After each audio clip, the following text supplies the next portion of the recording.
to Kirito! Who are you people, and why are you at my table? Ah, Kirito. Can I call you Kirito? No. Here's the thing, Kirito. I couldn't help but noticing while I was rifling through your character I page thought I had that set to private. that you are not associated with any guilds. So the crew and I call them the crew by the way, we're thinking that you should join our guild. Yeah, I'm not gonna do that. Now I know what you're thinking. Am I really worthy to join these awesome dudes? I've literally never thought that about anyone. But let me assure you, we could certainly use someone with your assets. Ugh. Hey, my eyes are down here. Right. So what do you say, Key? Can I call you Key? God, no! I see. And what if I put on this hat? Oh, don't be ridiculous. What the hell am I signing? To the newest member of the Moonlit Black Cats, to Kirito! Damn it! So let me introduce you to the crew. I call them the crew, by the way. So I've heard. This here is Sachi. And the rest are NPCs. Wait, what? Yeah, they're all companions from different quests. They help you fight, and as long as you never finish, they stay with you. We must save my family! The bandits are coming! Is that important? Nah, it's just part of the quest. They say that like every 4 seconds. Always remember to jump! And he's from the tutorial. It's not a good tutorial.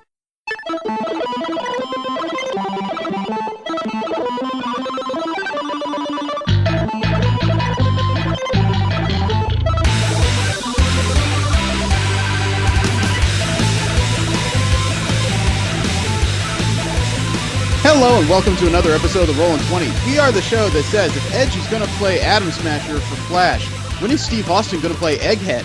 I am Jeremy. Steve. And Jesse. Remember, you can subscribe to this show and several others in the MSP library at missionstarpodcast.com. You can like us on Facebook, subscribe to us on iTunes and on Stitcher. Follow us on Twitter at the Rolling 20s. You can send us any fan mail, suggestions for the show, or hate mail at mspfreight@yahoo.com. The music you heard at the beginning of the show is by Machine Supremacy. You can find most of their discography for free download at machinesupremacy.com, as well as their latest couple of albums on amazon.com. The clip you heard was from SAO Abridged Parody Episode 3. You can find more videos under their YouTube channel at SWE Abridged. How are you doing today? Not too bad. I'm getting lost in Destiny for some reason. Keep losing track of time. Why would you do that? Well, the expansion just came out. Wow, Jesse, your voice changed. What happened? Jesse, you gotta learn to finish your own questions, man. What happened? I didn't ask a question. I just made a statement. I asked you a question. You didn't answer it. You just sat there like a lump. Did you just nod your head and forget that there's no video again? Yeah. Oh, jeez. Steve, what have you been up to the last few days? Working. Yeah, I could say the same. I've had to deal with about 48 emails in the last 24 hours. Good Lord. Yeah. There's a company called Nth Degree. They got in touch with me while I was at Long Beach Comic-Con offering... what they want to do is advertise this new printable light they have. They print it onto a transistor and it creates this filament of light when you run a current through it. So as I was talking to them, they said, you have a podcast. You're just the guys we want to talk to about advertising. Can we do an interview? It's like, of course we can do an interview. This sounds intriguing. Okay, and can you find us some cosplayers? Why? And of course my brain is going in places like, are you trying to find Harley Quinn naked like a lot of people are? And they say that, we want cosplayers to use some of our light ribbons as a form of free advertising. Put it in costumes, wear it around places. Like, oh, well, that's cool. Okay. So on Tuesday, I put a post on the MSP Facebook page. It says, there's this company that wants to give away some of their ribbon lights for people to use in costumes, as a form of advertising. If you have an interest, send me an email at mspfreight.com, and, with your plan and when you're going to wear it and all this stuff. And after 6 hours, I got one email. So I'm thinking to myself, really? Okay, well, yeah, 6 hours, one email. And I'm thinking to myself, okay, well, I screwed that up, fine. Fall asleep, wake up the next morning. My phone is going crazy with the number of notifications it has on it. I have emails from across the U.S., several points in Canada, and at least once from England, Ireland, France, and Spain. Well. Yeah. Okay, so I have one serious question. Why the frick are you people not following us on Twitter? Where are you people coming from? Seriously. Jeez. So I got to compile a list because I'm going to contact this guy tomorrow with all these proposals because I'm sure he's not going to entertain all 60 necessarily. But he'll probably take a bunch of it under advisement. If I have to be on some kind of selection committee, I'm not sure how... That's going to be fracking awkward. I get to sit there like Tim Gunn on Project Runway. Oh, I don't know about this costume. That's not going to be fun. The subject of the week is Cable and Deadpool from 2000, and I think it's 2003. First 6 issues. But before we get into that, we have our usual news of the week, and that, actually, before we get into the Kickstarter corner, there's one story that came up on Throb. They're a, They're a subsidiary of Gizmodo. And they brought something up I just had to toss out there. The Republican debate, the second one, is going on tonight, and it's actually happening in Simi Valley, California. About 2 townships over from where I'm sitting right now. Mm-hmm. And there is a company called Crave that's found an interesting way to cash in on the Republican debate. They're offering a 50% discount on all of their designs only while the primaries debate is happening in hopes of trying to lift people's spirits. Rather challenging considering the subject matter. Well, sort of. Do you know what Crave does? No. They're a vibrator company. So if you're watching the Republican debate and decide this is too depressing, just turn on your computer while the debate is still happening, go to lovecrave.com and order yourself a vibrator for 50% off today only during the debate. There's part of that that's absolutely laughable, and there's that small sliver in the back of my brain going, you're brilliant. This could work. Talk about driving sales. Everybody's going to need a smile after that's over. Yeah. The only crowdfunder I have is the Next Generation Backpack. We talked a little bit about this last week. There's a company out in Austin, Texas that has created what they call the iBackpack. It is a backpack that has a GPS tracking system, Bluetooth proximity locator, retractable USB power cord, lithium-ion batteries, multiple USB connections, up to 4 USB connections available on the bottom, Bluetooth speaker system, mobile app suite, and a personal Wi-Fi hotspot capability. To get this, it looks like it would only be back at the $149 level, and then maybe a little more for shipping, and they would ship it to you as soon as they've finished the production phase. This thing has 27 days left in it on Indiegogo.com. It has 1,514 backers. The goal to get this in production is $50,000. Currently sits at $346,768. It's not a matter of if, but when at this point. Yep. Yeah. Considering the convention lifestyle I lead and everything, this is almost precisely what I need, frankly. It's a backpack. It carries laptop and a bunch of other things. It has multiple pockets for all your different devices and needs. And it has a battery in the bottom. Holy frick. There are people worried about the weight of the damn thing. I doubt it would be that serious. I think you probably have more weight by the general infrastructure from the way this thing breaks down. Because I have a lithium-ion battery I carry in my backpack, and it is not a large thing. It's lighter than a cell phone in general, and this thing has 2 batteries in the bottom. That's it. So, this sounds about perfect for me. At the very least, there are people out in San Diego who would kill for something like that after a little while. But moving into video game news, there is a new horror game coming out called Late Night Stop. It's in early development, but the early idea is very frackin' intriguing. You're trying to escape mannequins. Okay. Mannequins. Okay. Mannequins, yeah. See, every time the mannequin leaves your view, it's able to move and follow you. It's really sounding like a couple of Doctor Who episodes right now. Yeah. It's very much like the concept of Weeping Angels, except this game can either be played in the standard format or it can be played in VR. It's in early alpha, and they released a YouTube video to go with it. I'm curious. Yeah, it's in pre-alpha phase, and again, it's called the Late Night Shop. There we go. I sent the video.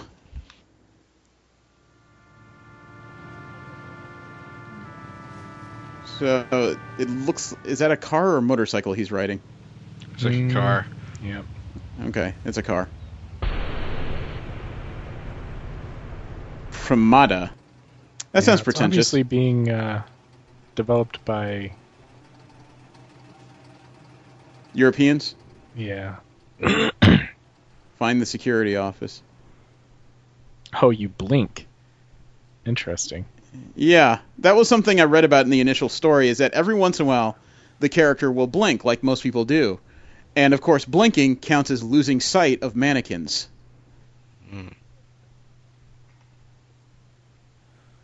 Man, this in VR would just be terrifying.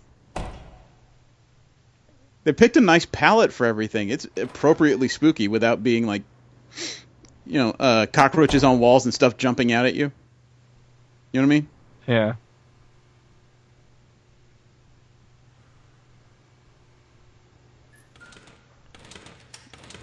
I think I already saw one of those mannequins. I've already seen several.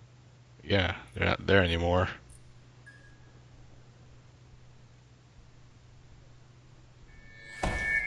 There's a mannequin. Yep. See it And shift? it moved. It turned. Yeah. Oh, and it moved again. And blinking. Okay. Whoa, they're fast. Yeah. It Yeah, definitely I'm getting a little is. bit of chills. It does set a nice tone, This doesn't is actually terrifying. That guy's moving. It's at the door already. So it looks like there's Now, a I've had walk and razor run in sharp this game. teeth and smile. I'm gonna fucking run. The other landing.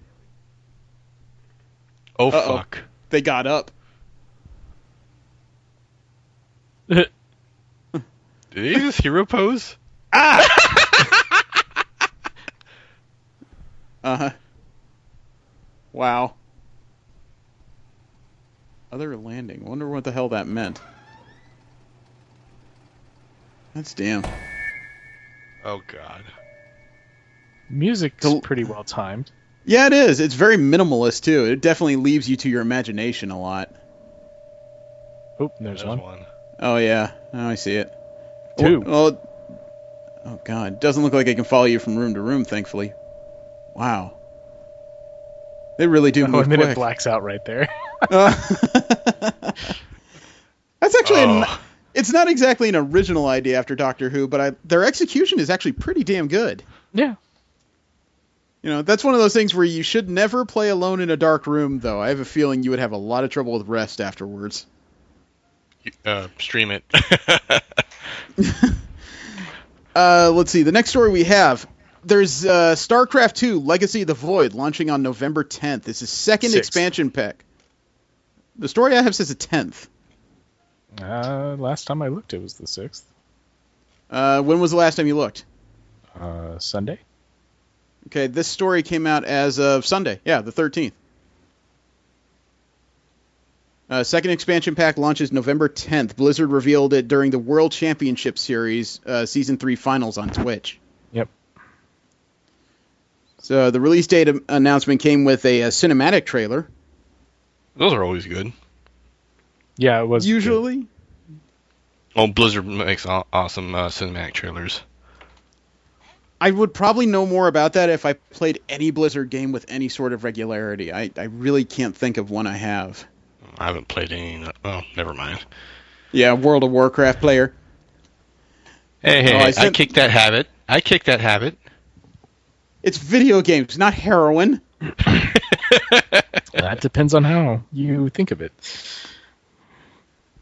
It's video games, not heroin. I have 3 kids. I can't afford to sit down and think that long. Anyway, I sent the video. May contain content inappropriate for midgets. Yes, I get it. Thank you. Fine. Whatever. Master Chief? No, the standard Blizzard. Oh. Sub-Zero attacks. And large... It looks like this is where Michael-based Cybertronians came down. No, this would be the planet Iron. Our proud people became refugees. Oh, nice so they are dreads. Cybertronians.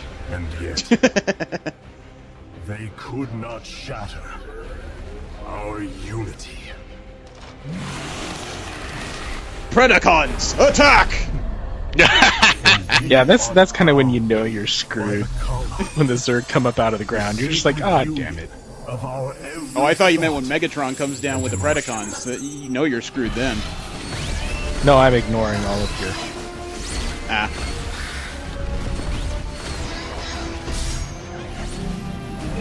Three, 4, 3, Guilty Spark. Oh, that's a probe. Yep. And it's making a warp gate. And Banelings. Banelings. Excellent. Oh, if only they died so easily. Whee! Well, it's not that he died so easy, he survived it so easily. You need a better windshield. Oh, Storm.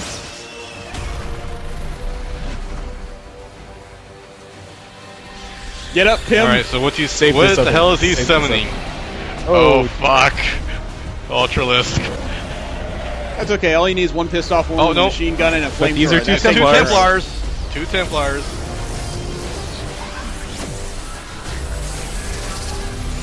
Did they just gay Mary? Nope. They just made death. Of course, yeah. There's no They way made a that those Kardashian. would be able to take one Ultralisk.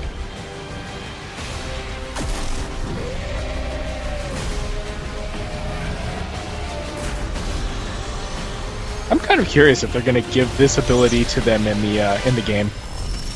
That's a little OP though. Oh! Couldn't say. Only had 3 more payments left on that. Oh, and there they are still. Yeah, they're just Zerglings. Yeah, but it's one zealot. Yep. Well, it was. Pylon. Pylon! And Protoss ability, teleport. we Excellent. retake our home world. And with it, our legacy. Charging zealots. Yep. I'm kind of curious if the guy with one eye is supposed to be a named character of some sort. I couldn't say. Well, yeah, November 10th. Okay. Mark your calendars. I've already pre-ordered it. Well, Metal Gear Solid has an interesting glitch in it. Really? Yeah, it's not exactly a game breaker, and it's very easy to make. What you need to do is select weapon modules with the left mouse button on PC instead of using Enter or Spacebar, and you can get past the game's usual restrictions when it comes to weapon building. And by doing this, you can make silence grenade launchers. No, sorry, I had that wrong. You can make silenced rocket launchers. Oh, wow. Oh! Okay, that makes a lot more sense, I think. Yeah, there's a Redditor named Dutch McDuffin that's laid down the entire instructions. I'm not going to bother with that simply because that's got to be frustrating when you're running around. You see, out of nowhere, a missile just hits you. No explanation, no Where'd it come telltale from? sound, just missile. You know, it's a lot like Donald Trump. You have no idea where it came from, but it's just going to create a huge frickin' mess. And Street Fighter V has had another character reveal, and this one is actually whole new. It is not a repeat. They just introduced their first Middle Eastern character. His name is Rashid. I've seen that one. That was pretty awesome, actually. He had an interesting reveal video. It came out as of September 11th, which was last Friday.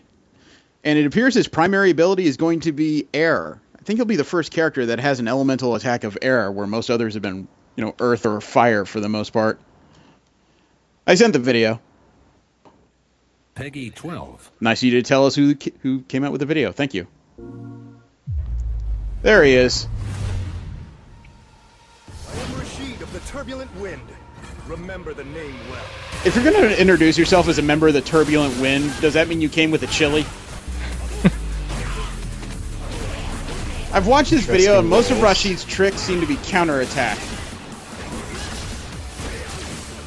A lot of his ways have to do with being able to sidestep other people's assault so he can get in close. Yep. However, his wind attacks seem to be self-sustaining for a certain amount of time. That's a vicious That reminds super. me of a Jin right there. Yeah.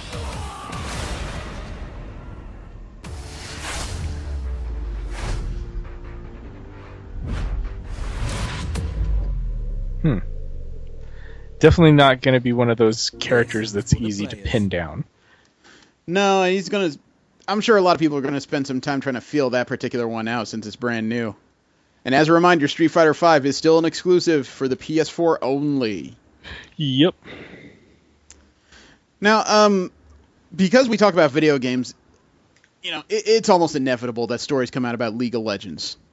And we've talked about some of the weird things that happen in the game, some of the more interesting plays. This one has to do with douchebaggery, unfortunately. Oh. There is a YouTuber who's recently been banned from League of Legends. Okay? Okay. He was banned for toxic behavior. His YouTube name is Dunkey, Dunkey. And he shared what got him banned because he disagrees with it. He played under the screen name Meatwad Sprite, and what he typed was frackin' vile. Quote, "Malphite, you are a fucking worthless brain-dead scumfuck bastard pile of trash mental dick face that should be gunned down in the street like the degenerate you are," unquote. Okay. Yeah. So, yeah, pretty fucking bad. Yeah, I mean, the first thing that comes up is half of his words don't seem to be in the correct syntax. They're just kind of toxic words strung together, I guess, for added effect. But Dunkey decided to double down on his banning, declaring that on his YouTube channel, he is done with League of Legends. Like it was his choice. And it really doesn't matter. No, he decided to put on his YouTube channel, quote, "I can understand being banned for cheating or going AFK or feeding on purpose. But talking shit to some guy that is a total dumbass, what is this, fucking pussy-ass baby preschool time? Talking shit is probably one of the only fun parts of this boring-ass game. I might as well play the box if you want people to act like robots, Riot. I wonder if Riot understands that the root of toxicity is the game. It's just not fun and it pisses people off. Let me be serious here. League of Legends doesn't work as a competitive game or a fun party game to play with your friends. As of today, I have more than 8,000 matches played on this game, so I have some legitimate grounds to review the game on. I've been consistently putting League videos out since I started out on YouTube. So I emailed Riot and I said, hey, can you guys unban me so I can finish this video up? Now keep in mind, during my whole career of being the top guy promoting their game for 4 years, Riot has done almost nothing to help me out or promote me. And I emailed them for this first and only favor, and they respond to me, nope, you're toxic. And that's when I realized that this company doesn't appreciate me at all, or anything I stand for. I think multiplayer games should reward the time and practice you put into them, and that you should be able to call other people scumfuck bastards and connect with your friends and have fun playing with them. And League of Legends offers none of these things, so I'm done with it, unquote. Good riddance. Yep. I'm sure they're holding a party right now. It must be so nice to be that delusional. Oh, God. I mean, for frack's sake, man, it's not like his videos made League of Legends what it is. Yeah, not to mention the fact that you aren't an employee. No, they never asked you to do any of this. So no, they are under no requirements to accommodate you in any way. No, and quite frankly, if they followed the same rules Nintendo did, they could probably have all their videos taken down. Yeah. Well, not to mention the fact that, it's their property. It's okay. The lead game designer of social systems on League of Legends, his name is Jeffrey Lynn. Okay? He heard about Dunkey's issue, so he decided to respond on Twitter as of September 12th. Quote, many of us love Dunkey's content. We can discuss the contents of his reform card, but hate speech isn't okay in real life, and it isn't okay online. Unquote. Jeffrey Lynn also told Ask.fm, quote, we really can't show favoritism to someone just because they're a pro or a known content creator. Yeah, that's the thing. He violated their content rules. He continued, we have a zero tolerance policy against hate speech, racism, homophobia, and sexism, and that policy stands whether you're a random player, a pro player, or a YouTube celebrity. We know that players have been asking us to be more aggressive against international feeders for a while, and it's taken us a bit longer than we like. At the end of the day, this incident sucks for everyone. We respect that Dunkey hasn't posted his reform card, and I'm not going to post it either. Best wishes to him in the future, unquote. Line's been drawn. Yeah, line's been drawn is not one Dunkey can win, frankly. And I don't care how many hours of video he has or how many followers he has. Douche is still douche. Yeah. Yep. The newest legendary Pokemon, I think they've finally gone too far. Okay. There's... God, I don't even know where to start with this thing. It's called the Zygarde. It has 5 forms. 5? Yeah, and this sounds ridiculously tedious for just about any game I would play. The first form is the Zygarde cell. According to the Pokemon Company, quote, this stage has been identified as the single cells that make up Zygarde. Cells do not possess any will or thought processes. They're found scattered throughout the region. Since they can't use any moves, researchers question whether or not they can even be called Pokemon, unquote. So apparently you gather up enough of these cells, and then you can create the second form, the Zygarde core. Quote, at this stage, the aspect of Zygarde is little more than a part of the Pokemon's brain. Unlike the cells, the cores are self-aware and can communicate with cells and other cores via telepathy. When a change occurs in the local region's ecosystem, cores have been known to take action, unquote. Okay, it still doesn't... Terror cells? Oh. I don't know. I mean, for all we know, it could be hackers. For all we know, it could be gamers. Yeah, who knows? Could be people who are interested in hentai, for all I know. But then you get to Zygarde 10%. Quote, Zygarde 10% is the form that the Zygarde core takes when it gathers 10% of the cells nearby. Capable of traveling over 60 miles per hour, it defeats enemies with its sharp fangs and its incredible speed. It kind of looks like an 8-bit version of a Doberman Pinscher with green accents, and there's a little bit of pixel bleed. Well, my thing is, okay, so it manages to get 10% of the cells nearby. No, it's just 10% complete form. Oh, okay, because when you said the description, it said 10% of the cells nearby. I'm like, okay, so if there's only 10, it got 1? It gets better. Zygarde 50% form. Quote, this legendary Pokemon watches over and maintains the local ecosystem. Until recently, this was the only known form of Zygarde. In actuality, this form only has 50% of the cells in its structure, unquote. So by the sound of it, 50% is 50% of the total cells it would take to make up this form. Mm. Or 50% on your way to, whatever total you need to get to the final form, which is called Zygarde Complete. Quote, this is the perfect form that Zygarde takes when the core gathers 100% of the cells. When the ecosystem is under threat and the core concludes that 50% form will be unable to deal with it, the core takes on the complete form. Its power is said to be greater than that of the legendary Pokemon Xerneas and Yveltal. What the frack, Why don't you just guys? call the same thing Cell and get it over with? I don't know. It has 5 forms. Why don't they just call it Voltron and get it the frick over with? I sent you guys a link so you could take a look at the images and what the frack. The top image is the complete form. And I don't know where the red and the blue comes into it. But if you scroll down, you can see the 5 evolutions of this thing. And this just sounds utterly tedious. Finding enough cells to put together a core, then it sounds like more than a few cores to put together the 10% form, and then you got to keep going. Yeah, this is too much, man. But on the bright side, Pokemon could be reaching a new echelon. There's a new alternative reality game coming out called Pokemon Go. Have you heard of it? I've heard of it, yeah. Okay, it's being made by a company called Niantic. Niantic is famous for another game called Ingress. Ingress has been played by over 7 million people over the last few years. It's a game where people use cell phones and real-world locations to set up portals at landmarks, okay? Players are split into factions that will war with one another over control of these points. It's nerdy as hell. But here's the thing. Ingress has been known to... I don't want to use the word incite. How about inspire people to break into forbidden landmarks and off-limits properties so they can set up portals in hard-to-reach locations? Now you want to take a company that has created technology that's driven people to small forms of insanity, and now you want them to use an AR game to walk around wherever and catch Pokemon. That's right, ladies and gentlemen. You can one day grab your cell phone, look at your family, and say, I'm leaving home to become a Pokemon master, and frickin' mean it.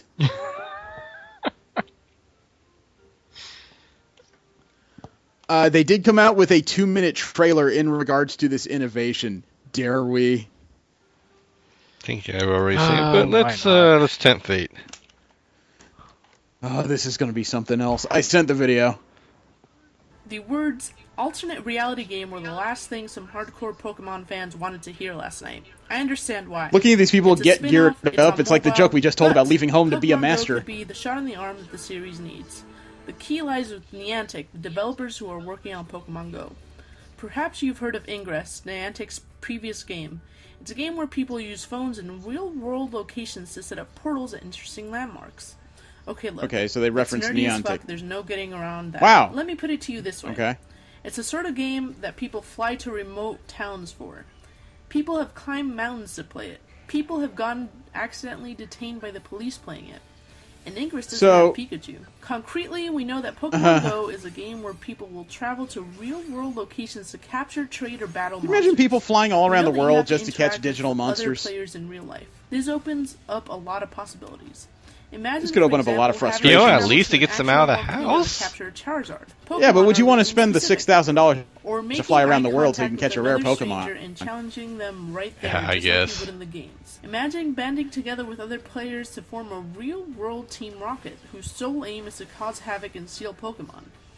I can't even Yeah, that'll get the game banned pretty Never quick. mind the bonkers things that probably will happen. Pokemon I fully gangs. expect to hear ridiculous stories like Florida man gets shot while fighting over Mewtwo, or woman dies in Antarctica while searching for Articuno. If not, Pokemon players arrested for breaking into whatever place. At the very least, I wouldn't be surprised if some phones or accounts got stolen. Pokemon is already the sort of game where people are willing to cheat. Gotta catch 'em all. To catch them all. If people get upset and worked up over special Pokemon being limited to certain stores, Did she and just join locations, something, or I have did she no get idea how challenged? they're going to react to an entire game with that very premise, especially if No, there's he any Starship. brings up a I have a very feeling we're good going to see point, some wild because, stuff. There's still a lot of you know, unknowns. We don't know the nitty-gritty of how the game will work. We have no idea What? the Speak. microtransactions Well, will I'm be like. sorry, We I just got have a nice distracted by trailer the for a game Mewtwo nobody fight. wanted at Yeah, first but initially. you know, Nobody they, asked for Pokemon everybody does Go, already get really. upset But over it the might fact that, you know, legitimately oh, be you the can most only exciting get this, thing you know, that's happened particular in the Pokemon if you go to this, if you buy it in this area, or if you do this or you do that. Now all of a sudden you've got to go to a particular region in the world, and then somebody hacks your account and steals all your shit. Yeah, there's going to be some epic rage quits. Unfortunately, that's potentially possible with just about anything these days. You know, a lot of games require online components that are at risk for hacking, so it's a lot like when people say, you know, I'm not going to give my social security number. You know, technically that risk is already supplied just because you have to use your social security number in just about everything in this goddamn country. Yeah. And a lot of people say that when they give their social security number, they're just going to give it to X. Well, they forget that when they give it to X, it has to be given to Y to enter into computer Z to be reread by probably 3 more people as they verify information and all this other stuff. You know, it's not a simple point-to-point, but in the case of this game, you know, like I said, hacking is about the same risk you got in just about anything. You can get hacked just by going to your local gas station. The game Pokemon Go is also supposed to come with some kind of GPS device. It's probably supposed to work in tandem with the phone to confirm where you are for it. I don't know. Would you guys play this? I would need to look more into it, but I really haven't touched a Pokemon game since Generation 2. Yeah. So. I don't even think I ever played any of the original Pokemon. I think the first time I played Pokemon was when it was out on the 64, and that was like a couple of hours. Just said, nah. I collected the first 151, and that's all I needed to do. When they came out with sequels, I stared at it and just said, it's the same game, don't need it. Then they came out with a few more sequels, and it's just like, it's the same game, plus you have to force-feed it vitamins, don't need it. So, I really didn't have a need to get any further into it. From there, we'll move into Marvel Media News. We talk about the Marvel properties that don't end up on the comic book pages. The first story was about a long-standing rumor in regards to Avengers Age of Ultron. You guys remember for a while they were talking about the possibility of the Grey Hulk in the film? Mm-hmm. No. There was a long-standing rumor that in the middle of the movie there would be a scene where the Scarlet Witch messed with the Hulk's mind, and as a result it brought out his rage and he turned gray. It turns out that was a plan. According to Industrial Light and Magic VFX supervisor Christopher Townsend, quote, yeah, what Joss wanted to do was he said, I wanted to have a Hulk that was this Berserker Hulk. Berserker Hulk was this Hulk that hulks out and what we had come up with on set. And then we sort of started talking about it. Well, what are those extremes? And ILM started playing with a deformed body with a deformed face and one eye larger than the other. You know, like crooked teeth and drooling and red eyes and all this kind of stuff. Mm-hmm. Then we started playing with color and we started to desaturate him and give him this sort of red around the eyes and made him look like a strung out heroin addict Hulk. That was the idea. Sort of like where he's totally lost it and he's gone totally crazy. And then we gradually tended towards a grayer and grayer version until we effectively got Gray Hulk. Unquote. So that was the beginning of it. And then they started talking about it, and they were worried that people might confuse the Gray Hulk on screen with the Gray Hulk from the comic books. Yeah, because that would be my issue. Yeah, quote, we tried a few shots in the film with that sort of much grayer version, and then we were thinking, will people confuse this with the Gray Hulk from the comics? And is that a good thing or a bad thing? Eventually, I think we backed off a little bit, and backed off of that a little bit and made him greener so that we didn't want to confuse people in creating a new character, per se, in that way. So we ultimately backed off. But we had gone pretty extreme in the looks for him, unquote. I wouldn't have had much trouble with that, but that's because I read the Ultimate Comics, and that Gray Hulk ate people. You know, I already had in my mind that not all Hulks are alike, so if they freaked out and made him gray, that would have been fine by me. I get why they didn't. It just wouldn't have bothered me personally. Yeah. Of course, I will never forget the Ultimate Hulk screaming that Hulk want Freddie Prinze Jr. Oh, God, did that have a story. Did that actually happen? Yeah. Betty Ross was a PR consultant for the Ultimates. And Bruce Banner had been experimenting on himself, had a moment of weakness, transformed into the Hulk, found out she was on a trip to represent Freddie Prinze Jr. and have him talk about the Ultimates. And then as soon as he transformed, he screamed, "Hulk want Freddie Prinze Jr.!" Which sounded as really I remember, bizarre. though, she was cheating on him. She wasn't cheating on him, but they just weren't dating. They hadn't been an item for a while at that point. But of course, the Hulk tends to be Bruce Banner's subconscious given voice. Right. You know, and that's okay. At one point, I remember, I think it was Nick Fury goaded the Hulk into attacking aliens because he said the aliens called him gay. You know, and he just screamed, "Hulk not gay! Hulk straight!" while swinging a battleship by the frackin' nose. You know, something like that. So, that's that. Also, in regards to the Marvel movies, somebody decided to ask Sebastian Stan, the guy who plays Bucky Barnes, a.k.a. the Winter Soldier in Marvel's movies, that with Civil War upcoming, how did he feel about possibly taking over the mantle as Captain America as they did in the comics? He was asked this by We Got This Covered at a red carpet event in regards to The Martian. His response was kind of interesting. Quote, "No, I really wouldn't. Let me tell you, I think about that every day. Look, it's so not up to me, to be honest. I would really enjoy my job over there. I'm very happy going to work and doing what I do. I love the character that I have. It's up to a lot of different things, and whatever Marvel decides, I'm game," unquote. Fair enough. It's nice to know he's not going with preconceived notions, especially since the comics have made it pretty clear that, you know, Bucky post-Cap is not going to be Cap again. He's still the Winter Soldier. I'm not sure they'd want to pull that trigger in the movies. I'd like to see it, but I don't think they will. However, in follow-up, Stan did say that Civil War will be the most brutal Marvel film yet. Quote, "I mean, there is some serious fighting. Some really brutal fighting, like you haven't seen before in any other film, which I'm really proud to say. And a whole lot of character and heart, because there's a lot of people that are in the film, but you're going to get a lot of character from everybody," unquote. That's those are some big shoes. You want big shoes? Let me remind you right now that the release date for Civil War is May 6, 2016. Shit. Coming soon. But unfortunately, not everybody on the Civil War set was able to keep a secret. Elizabeth Olsen was talking to a French media outlet called Premiere. Mm-hmm. And she was talking about how people will spoil movies. And while she did so... And then spoil the movie. Excellent. Yeah, and she dropped a spoiler during the speech. She said, quote, "It's too bad when people want to spoil things about movies or when paparazzi are on set and they're taking pictures of certain things and everyone gets to guess what it is that you're filming and ruins it for everyone. And then she said, I think it's going to be the best movie yet. Daniel Bruhl is an incredible actor, and he's playing the main villain in it, unquote. So it's already official before the movie came out that Daniel Bruhl, the guy who's already been cast as Baron Zemo, is the villain. And the main villain. Yep. Elizabeth Olsen, like you as a Scarlet Witch, but on that little moment, swing and a miss. Now, here's an interesting piece. As you know, there is a Captain Marvel movie on slate. The Carol Danvers character is supposed to be coming out in 2018, as far as we know, right? Right. Well, it appears that Marvel is building a short list of people they would like to see where Carol Danvers tights. And so far, one of the names that's been alluded to is a young lady by the name of Rebecca Ferguson.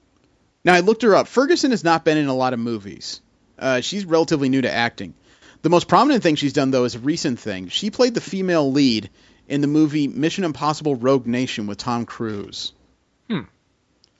I have not seen the movie myself, so I don't have a context to be able to tell you much. I looked up her filmography. I have not seen a single thing in it. But here is a picture of what she looks like from one of the posters for Rogue Nation. Not knowing anything other than this, I'm willing to give it a shot, but I'm trying to keep an open mind. Mm-hmm. You know, Carol Danvers is a lofty goal to hit. And by that, I mean casting the right actress who has both the acting ability and probably a bit of physicality to go with it. And yeah. I just don't know anything about this young lady.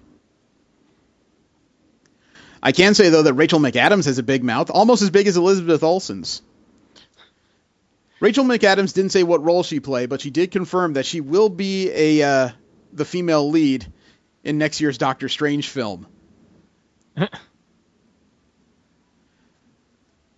Marvel so far has not responded to the comments she laid out to the Wrap, and I doubt they will, frankly. With Kevin Feige worrying about everything that's going on right now, I doubt he's going to take the time to really just fire back at that one. I just wonder who she's going to be playing. There are so many female leads that have passed through the Doctor Strange books. I couldn't even guess which one she's supposed to be. Now, this is news we'll be familiar with. Scott Glenn is going to return for Season 2 of Daredevil. Right. Scott Glenn is the guy who played Stick in the first season. Oh. Huh. Stick was Matt Murdock's trainer at a young age in the martial arts. As it turns out, in the first season, he was preparing him to be a soldier in some kind of war that he never really explained. But as we found out about the second third of Season 1 of Daredevil, Stick worked for the Hand. The Hand are the ninjas that often harangue Matt Murdock's life in the comics. A bunch of Japanese, often undead ninjas that... Didn't they train Elektra? They corrupted Elektra. Ah, okay. I believe Elektra was originally trained by some emissaries of her father. Her father originally was a gang leader. Or an organized crime figure. Right, trained her to be a bodyguard. Didn't go terribly well. Then after a couple battles, the Hand grabbed her, brainwashed her, and then continued the work. So if Stick's returning, he may have something to do with why Elektra is coming. Maybe she's part of the war they were talking about. Now, I have another trailer, and after watching this, holy crap, did I get excited. I mean, like, physically pitched a tent excited. Marvel's released the first trailer to Jessica Jones. Ooh. And that trailer came with a premiere date. I sent the video. Netflix and Marvel. I noticed that the video is in very creepy purple and blue hues all throughout.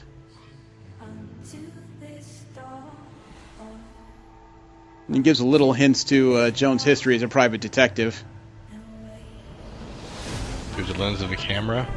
Mm-hmm. And a shot glass. Looks more like a tumbler. I think that's full whiskey. Alias Investigations. Yeah. That's an homage to her first book. And then all that purple and blue, you know who that's supposed to be. Yep. If you listen carefully through the video, you can hear David Tennant creepily calling her name.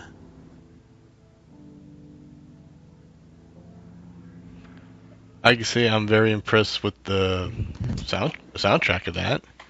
Yeah, and it with that video came a release date. November 20th is when this comes out. So, looking way forward to this.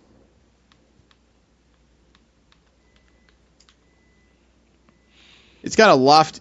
That's another show that has a high bar to me, but it looks like they're on the right track. Going further into the Netflix show, though, another character has been cast for the Luke Cage series. Character actor Frank Whaley has been cast in a recurring role. He's going to play Detective Raphael Scarf. Supposed to be a hard-nosed detective. In the comic books, he was a one-time partner of Misty Knight when she was on the NYPD. So it looks like they're really working on rounding out that cast. They must be starting filming soon. Moving over to Marvel's TV arm. Holy crap. I got to see this lady a few days ago. We got our first look at Chloe Bennett in costume as Daisy Johnson. So she's not supposed to be Skye anymore in this series, as they keep insisting. She is now Daisy. Take a look at this, man. She looks almost exactly like I would picture something straight off the comic book page. It's a nice costume. I noticed they enhanced the look of the gauntlets for this season. Probably could pull double duty as guards. That's generally the idea. It could just be I think they were pretty much prototype last time, so these are kind of finished.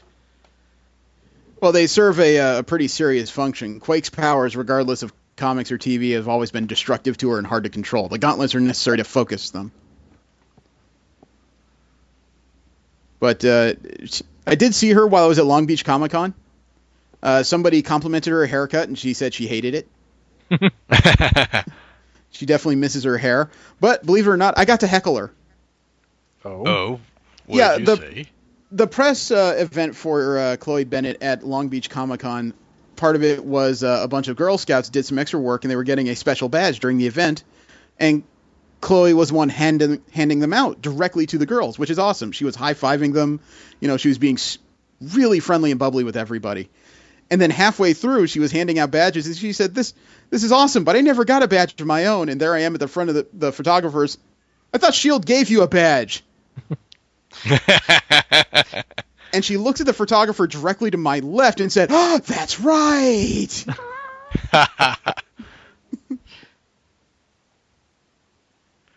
So, yeah, I got to make an ass of myself with a celebrity for a few seconds, and somebody else got the credit. As far as Fox's work with Marvel properties, it's been announced today that the director of the Gambit film, Rupert Wyatt, he is exiting the movie. He's blaming his exit on a scheduling conflict because the filming of the movie was pushed back to March of 2016. In a statement he gave to Deadline, quote, "I was very much looking forward to working with my friend Channing and the team at Fox, but regrettably, a push in the start date now conflicts with another project. I thank them for the opportunity, and I know that Gambit will make a terrific film," unquote. The film is Fox meddling again with another movie? There is that possibility. It almost sounds a bit like Edgar Wright leaving Ant-Man in certain respects, but I'll reserve judgment till we find out whether or not the movie's good or bad. It's still scheduled for a release date of October 7th, 2016. If they're going to make this, they need to hurry up, because Gambit will be CG heavy. Oh, yeah. Or not CG, effect heavy. That will be really effect heavy. But Fox has made another announcement. They are working on a sequel to Deadpool. Of course. Apparently, they're impressed with the hype in the early reviews at test screenings, and they've decided that they want to move forward with a sequel. And they're also working on the sequel to Fantastic Four. Why? Therein is a $24,000 question. Simon Kinberg, he's the producer of both films for 20th Century Fox. In regards to Deadpool, he said, quote, "We are certainly talking about the sequel. We were just talking about the sequel while we were making the movie, just because when you make a film that's this form of a serialized source material, you hope it's the first of many. But yeah, Fox is feeling good about it. We're all feeling pretty proud of it. So hopefully before it comes out, we'll be well into the process of figuring out a sequel." And he also commented on the fact that Tim Miller said that he would like Cable for a sequel, and he said, quote, "It's certainly come up because he's such a big character in the world. And it's a character that I've always wanted to do in one form or another. We talked about Cable, actually, in X-Men Days of Futures Past at one point. But yeah, we're in such early stages of sequel talk, it would be genuinely premature for me to say whether or not he was going to be in it," unquote. Then I like the idea. Well, wait, because then he started talking about the Fantastic Four sequel. Quote, "We're figuring out what that movie would be. I'd like it to happen. I was obviously disappointed with how the movie did. I was most disappointed that fans didn't like it. I care more about them than I do anyone else. But I haven't done a full deep dive on it. Do I think it was unfairly treated? I don't know," unquote. Does he think it was unfairly treated? Has he watched it? Because just the promos seemed horrendous. I am not convinced that this needs to be seen by any fracking one, you know? I don't know. I have yet to subject myself to that. Ugh. All right, we'll move into DC media news, talking about the DC properties that will end up on your TV screen, movie screen, video games, and action figures even. And first up is actually, we're going to talk about Alfred Pennyworth for a couple minutes. Because Jeremy Irons is the guy who's been signed to play the character as far as Batman v Superman is concerned. Mm-hmm. And he said that his role is going to be markedly different from previous versions. Quote, "Zack Snyder, the director, wanted to create a completely different Alfred, so I felt I didn't have to carry any baggage from previous ones. It's sort of a reincarnation, if you like. I had a feeling I was creating my own Alfred, more of a man who can actually do anything if he has to." Unquote. I'm not quite sure what that means. Does that mean Alfred is, he's going to be a line dancer? Is he going to be an alcoholic? Is he a heroin addict? Is he Caitlyn Jenner? What is he? Because that is just way too open-ended. I'd like a little more of an explanation as to what he's bringing to the role specifically. Now, speaking of I don't know. I think it'll be interesting if they give him more of a active role. Last time Alfred had an active role that I can think of was a 1966 Batman series where his disguise was simply putting on a mask underneath his glasses and driving Robin around the Batmobile because he was too young to drive. I had completely forgotten about that. That wasn't active enough. I think he occasionally used the ejector seat. Okay. That was too active, yeah. All right, well, moving on, we have a little bit of DC TV. We have the first image of what Hawkman and Hawkgirl is going to look like in Legends of Tomorrow for DC on the CW. Okay. And, honestly, not bad. It's much better than I could have hoped for. They decided to stay away from the greens and yellows and decided to focus on more coppery colors, it seems. I don't know. Hawkwoman looks a little more fierce than Hawkman does, in my opinion. Or is it Hawkgirl? I think it's Hawkgirl in the series. I could say that Hawkman's mace could stand to be a little larger and more fierce. Yeah, a little bit bigger anyway. Yeah. But did he use an axe? No, I think... Well, I'm more familiar with the mace. In the New 52, he uses an axe and a mace. But the mace has been the stalwart weapon of Hawkman since he was created. All right. So, yeah, I'd like to see that mace bigger. That would be my only complaint. But for all I know, that could be a placeholder prop. Could be. It could be that they're going to add a little bit of effects to make it look larger while he's swinging around the screen. I mean, honestly, I think it's proportionally sized for an actual human. I agree with that. However, we're supposed to be going superhuman. If this is part of this whole gritty and real routine, you can stop that right the frack now. But I don't know. I do like the costumes though. Color palette's nice. Now, let's just hope it's going to stand out because you got to remember this character's got to stand next to the Flash and the Arrow and Captain Cold and Heatwave and the Atom and White Canary and still manage to stand out. Well, if they CG in some wings, that shouldn't be too difficult. Or else you're going to lose them in the foliage.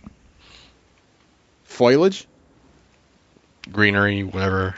Oh, foliage. Yes. Foliage is the stuff you use to wrap up chicken when you're done eating.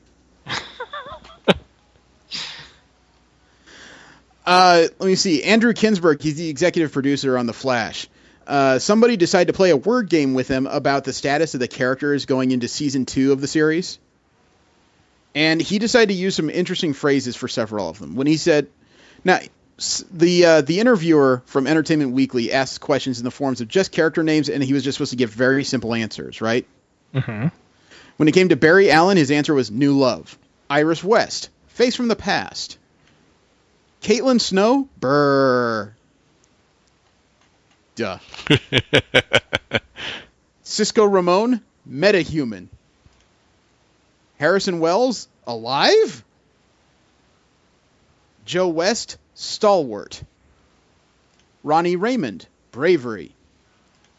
Henry Allen, Heart. Jay Garrick, Broken. And Patty Spivot, Delightful. Damn. I wonder what Jay Garrick...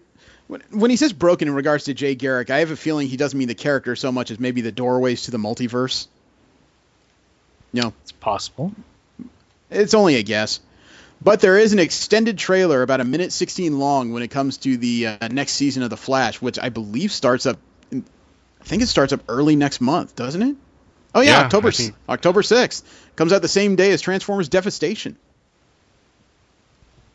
Wow, it has that for stupid nerd knowledge. I sent the video. Why did you want to kill me? Because you're annoying. He promised he'd take me home. Because you were shoving your way through the crowd, dick. So that would be Atom Smasher.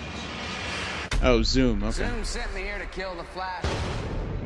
He is an Was that unstoppable Garrick or was demon, that... and your No. world is in danger. What other worlds are there? A lot?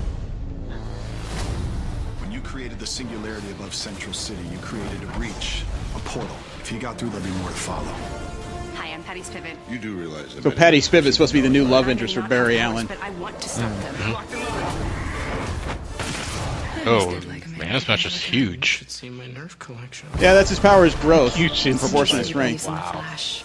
So do I. Looks like he's going to be dealing with cold again. You're gonna have to catch me. Showtime. I can't believe there's a flash symbol. Yeah. Flash signal. The flash signal. That sounds like a horrible idea. Yeah. About the time you're able to call for help, he's already there. I don't know. I enjoyed the first season of this show. I'm always worried about a show like this because it could devolve into really cheesy very quickly. I don't know. Given their naming sense, I'm just kind of glad they didn't name him the Flasher or something. Oh, you suck, man. Could you imagine? Could you imagine what would happen if he was gearing up? I'm going to use the flash bomb. Oh, please keep your pants up. Here's my flasherang. Oh God, he's going to show his pants. He's going to pull his pants down. Oh my God, stop! The flasherang. Now that I say that out loud, that really does sound sexual. Let's see. The executive producer on The Flash also talked about Wally West becoming Kid Flash. Said, quote, I would liken Wally coming into the way we brought Colton Haynes onto Arrow. Just like with Colton Haynes, who eventually one day put on the Arsenal costume, I wouldn't be surprised if one day Wally West becomes Kid Flash. Part of the season is watching Barry mature and grow up, not just as a Flash, but as Barry Allen. Suddenly introducing him to a bit of a wayward kid who has some attitude problems and some authority issues is quick with a sassy remark, all of which is very Wally West. And then watching Wally integrate into Star Lab's universe. But also just the world of these characters is going to be a lot of fun on the back half of the year, unquote. So it sounds like Wally West comes in during the second half of the season. He did also talk a little bit about the details of how Jay Garrick's going to relate to Barry Allen in the series. Quote, there's a little condescension from Jay. Jay is a bit more world-weary and he's seen a lot. He's been the Flash for a while, so he's a little further along in his career. He's seen a lot of darkness, and it's jaded him a bit. He thinks Barry can be a bit naive about the way the world works. One of Barry's greatest gifts, and is truly one of Grant's greatest gifts too, is that he's got such an infectious energy and such a purity of heart that makes you want to be a better person. And as much as Barry learns from Jay about being the Flash, Jay learns just as much about being a good person from Barry, unquote. There you go. They still haven't shown any details about what Zoom is going to look like in this series. They've kept that well under wraps for the last few months, I'd say. They keep describing Zoom as a demon, whereas the Reverse Flash was more of a warrior. I'm suitably curious. I really hope that they keep some level of good storytelling there. Mm-hmm. Unfortunately, it's not all roses when it comes to the CW TV shows. One of their actors has been arrested. Which one? Manu Bennett. And who did she play? Manu Bennett is a he. He's the one who was on the Arrow under the role of Wade Wilson. Not Wade Wilson. Sorry, Slade Wilson. I was going to say, wait, what? He played Slade Wilson. He was the one who played Deathstroke for a few seasons of the Arrow. Okay. He was at the San Antonio Comic-Con, of all places. And, he was at the Alamo City Comic-Con, of all places. He was at the Host Hotel, which is the Grand Hyatt Hotel. And there was an incident that supposedly took place just after 4:30 in the morning local time. According to the public statement from the Bexar County Sheriff's Office, he was arrested after an altercation while attending the convention. It's not extremely clear what happened, but it sounds like he got into a physical altercation with someone at 4:30 in the morning, which is generally not a time you're supposed to do anything. Yeah. You know, if you're up at 4:30, that implies you're usually either drunk, high, or just plain had enough Red Bulls that you could launch yourself into orbit. And I'm going to guess the latter is not what happened here. There is an indication, though, that the Wonder Woman film might focus on her career during World War I. According to Humberto Gonzalez over at Heroic Hollywood, who has a fairly good grasp when it comes to rumors, quote, "The latest rumor I'm hearing is that the first half of Wonder Woman's standalone film will actually take place during World War I. Again, World War I, not II. The second half of the film takes place during the modern day," unquote. It's also not the first time that we've heard that the Wonder Woman film would potentially be a period piece. Last fall, Bleeding Cool did a story saying the Wonder Woman standalone film would take place during the 1920s, with sequels taking place during World War II and then the modern day. I think it's taking a little too long. It'd just be nice to see a comprehensive movie is all. You know, the first appearance of the character is going to be during Batman v Superman, which really doesn't seem like the right place to reveal that iconic of a character. Mm-hmm. Just kind of an afterthought. Yeah. Oh, speaking of afterthought, Zack Snyder, the guy who directed Batman v Superman? Yeah? He might be getting on my shit list. Oh, what did he do to you? He didn't do anything to me. Now, recently, Steven Spielberg said that superhero movies are kind of the fad of the week right now. He thinks they're headed for an inevitable crash, which is possible of just about any movement in pop culture. Okay, I completely grant you that. Snyder decided to talk about how he figures that characters like Batman and Superman transcend the superhero genre. Quote, "It goes to the mythological nature of the movies that we're making. I feel like he's right, but I feel like Batman and Superman are transcendent of superhero movies in a way. Because they're Batman and Superman. They're not just like the flavor of the week Ant-Man. Not to be mean, but whatever it is, what is the next blank man?" Unquote. Superman and Batman. It's your movie coming out. You know, I mean, if he wants to pick sides on which characters he prefers, more than welcome to. But to just kind of insult the people on the other side of the aisle, fuck you, man. That's really unwarranted. But that's okay. There was another story that came out just today that kind of shows me where Warner Brothers is at when it comes to the DC movies. Let me see. Diane Nelson spoke recently about how Warner Brothers' approach to TV and film compares with their rivals. And she said that their approach makes them more talent-driven. Quote, "Interconnected movies could end up handcuffing our creators into trying to work with the same storyline or force them to hold back characters or introducing certain characters. Ultimately, it hinders the ability for someone like showrunner Bruno Heller to come in and create Gotham." Unquote. Now, That's an interesting approach, but I would argue that Bruno Heller is exactly the person you should handcuff and stop him from making that kind of bullshit. The show is awful. She also says that they aren't looking to, or that she also says that DC isn't looking to weave its various TV and film properties together as tightly as others. Quote, we've broken down a lot of the walls in the various businesses. We've had interaction across every business at Warner Brothers, unquote. Why? Half of DC Comics is all about the bigger character interactions between characters, whether they be A-listers, B-listers, C-listers, or, utterly useless characters like Buona Beast. Quote, we do believe we're in a period where comics and superheroes are really the driving force within pop culture.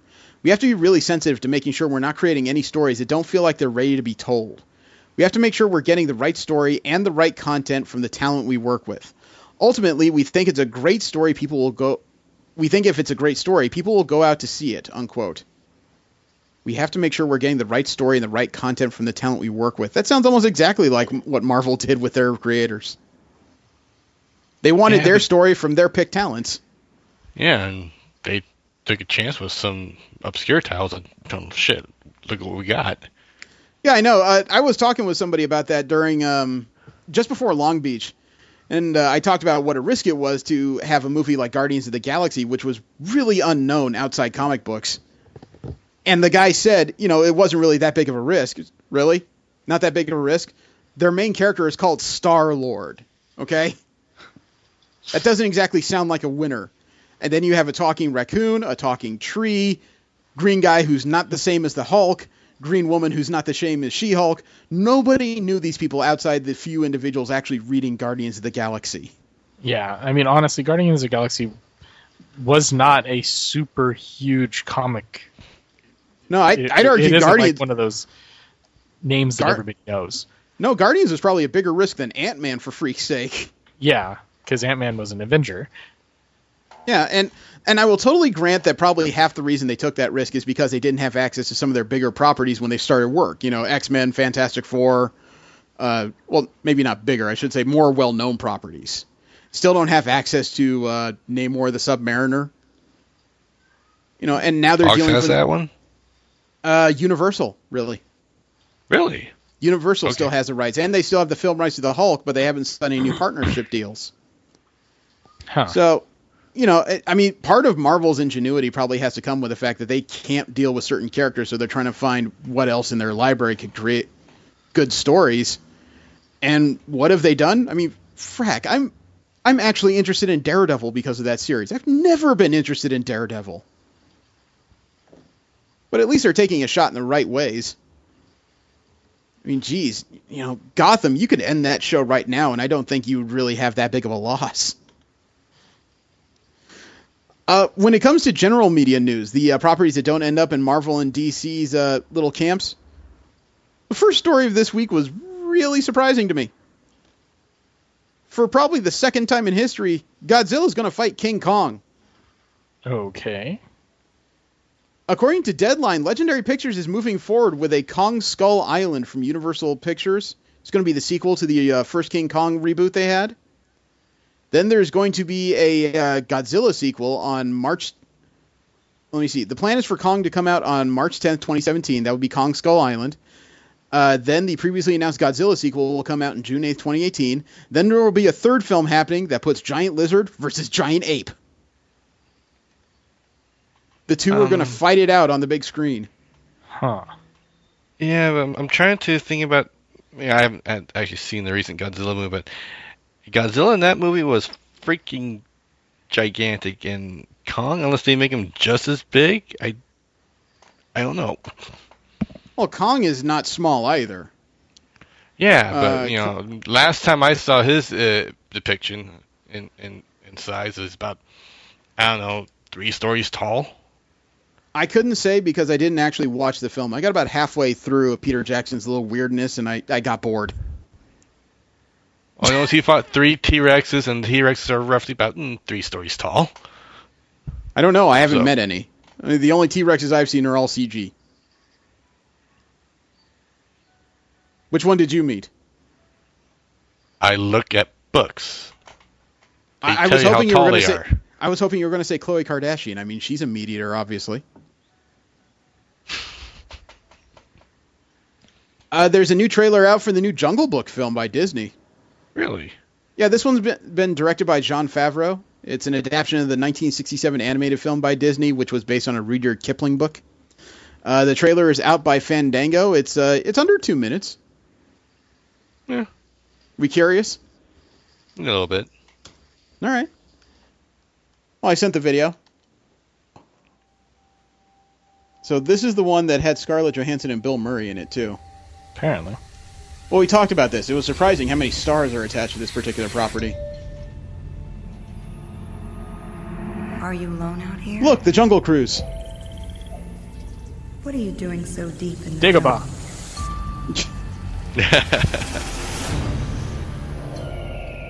Tarzan Don't you 0.5. know what you are? The Lion King. I know what you are. Wait, from the studio that brought you Pirates of the Caribbean, which one? You have to let me know which one, because depending on which one you answer with, I'm out. Monkeys! Poor, sweet little cow. Oh, King Louis. I'll keep you close. Oh, so Scarlett Johansson's supposed to be Ka, I guess. Yeah. Oh, yeah. Fear now. Ooh! I'm guessing Bill Murray's Baloo. And trust. I don't know. In me. You know, unfortunately for me, though, I don't care what Scarlett Johansson looks like. I'd follow her. That voice is enough for me. Ben Kingsley should be Shere Khan. I'm thinking Christopher Walken would be like King Louis. I'm interested, actually. Christopher Walken as King Louis sounds kind of scary, you know. Ooh, I want to be like you. Ooh. I want to walk like you, talk like you. Hoping that they don't do all the musicals. That might be part of the entertainment, frankly. And Jon Favreau is kind of twisted, so he could very well. Now, Star Wars Episode 8 and Rian Johnson, who's directing it, they're headed to Skellig, Michael, in Ireland to begin production on the movie. It's the same site that was used for Star Wars The Force Awakens, Episode 7. Mm-hmm. And that site has seen more than a few people slip and fall to their deaths. Ooh. That nearly included Mark Hamill. Damn. According to a statement, there was a keen-eyed guide who saw the actor slipped and caught him. According to eyewitnesses, if that guide had not done it, Hamill would have been a goner. So I think it's official. That guide was possessed by the Force ghost of Obi-Wan Kenobi. There's also, thanks to TMZ, the first image to come out from the set of Star Wars Rogue One. And the first image appears to be the crash of a starship of some sort. I take it you guys want to see. Okay. I sent the image. Other than a few engines missing, it almost looks like a Corvette, but that's something else. Then again, this is supposed to be Rogue One. This would be set in the past. Wait, it was all in a galaxy far, far away a long, long time ago. It's all in the fucking past. What the hell am I talking about? I don't know. That almost looks to me like just a regular fighter, not a... Looks to me to be like a small cruiser. Like, yeah. The way the engine configuration is. I'm not quite sure what it is. But watch, this is a point where everybody on the internet stops yelling, "No, that's a Z95 Headhunter!" You know it's inevitable. Although Steve is going to start playing Risk again. Oh, really? Yeah, there's a new Star Wars edition Risk that's coming out. Ooh. Complete with pieces in the shapes of TIE fighters, Y-Wings, X-Wings, all this interesting stuff. It's available right now for $30. It's an upgraded version of Risk that has players competing on a TIE Fighter-shaped board. Darth Vader's TIE Fighter-shaped board, actually. The TIE Interceptor. You can choose an allegiance to either the light or dark side of the Force, and then recreate the final moments of Return of the Jedi through 3 different battles, including the attack on the Death Star, the shield attack on Endor, and the duel between Luke and Darth Vader. You want to see what the box looks like? Sure. Shoot.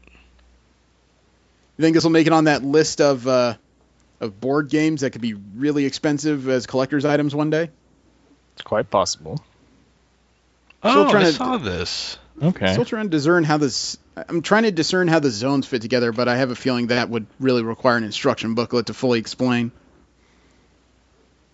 Yeah, they are showing us at... I think I saw this at Comic-Con. I admit, board games are not my personal thing.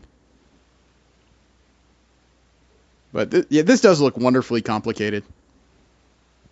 Speaking of Star Wars, Figuarts have come out with more 6-inch figures and more stuff that will drain the wallets of Lucas fans. And this has to do entirely with Star Wars The Force Awakens. There are new figures out by Figuarts of Kylo Ren and a base model Stormtrooper, and they both look wonderfully articulated. As a matter of fact, it looks like the jacket of Kylo Ren is some kind of vinyl to give it some give. Well, jacket may be the wrong word. Robes. It doesn't look like his lightsaber lights up, but it's wonderfully articulated. Yeah, but the material it's made out of, you could definitely get light through it. Yeah. The Stormtrooper, though, is very impressive. It's one of those things... I don't if know, you is took the right... that first picture, it looks like it's lighting up. No, that's... No, that's a... it looks like a lamp from a photo. Hmm. It looks like they set up a color lamp, because you see how broad that light is? Yeah. It's not very focused. The Stormtrooper, though, if you took the right photos, you could easily mistake that for a full-blown costume. They did some really nice work on that.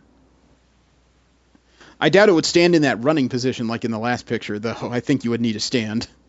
Yeah. Yeah. And there's a guy that does specialty designs on coffee tables. His name is Tom Spina.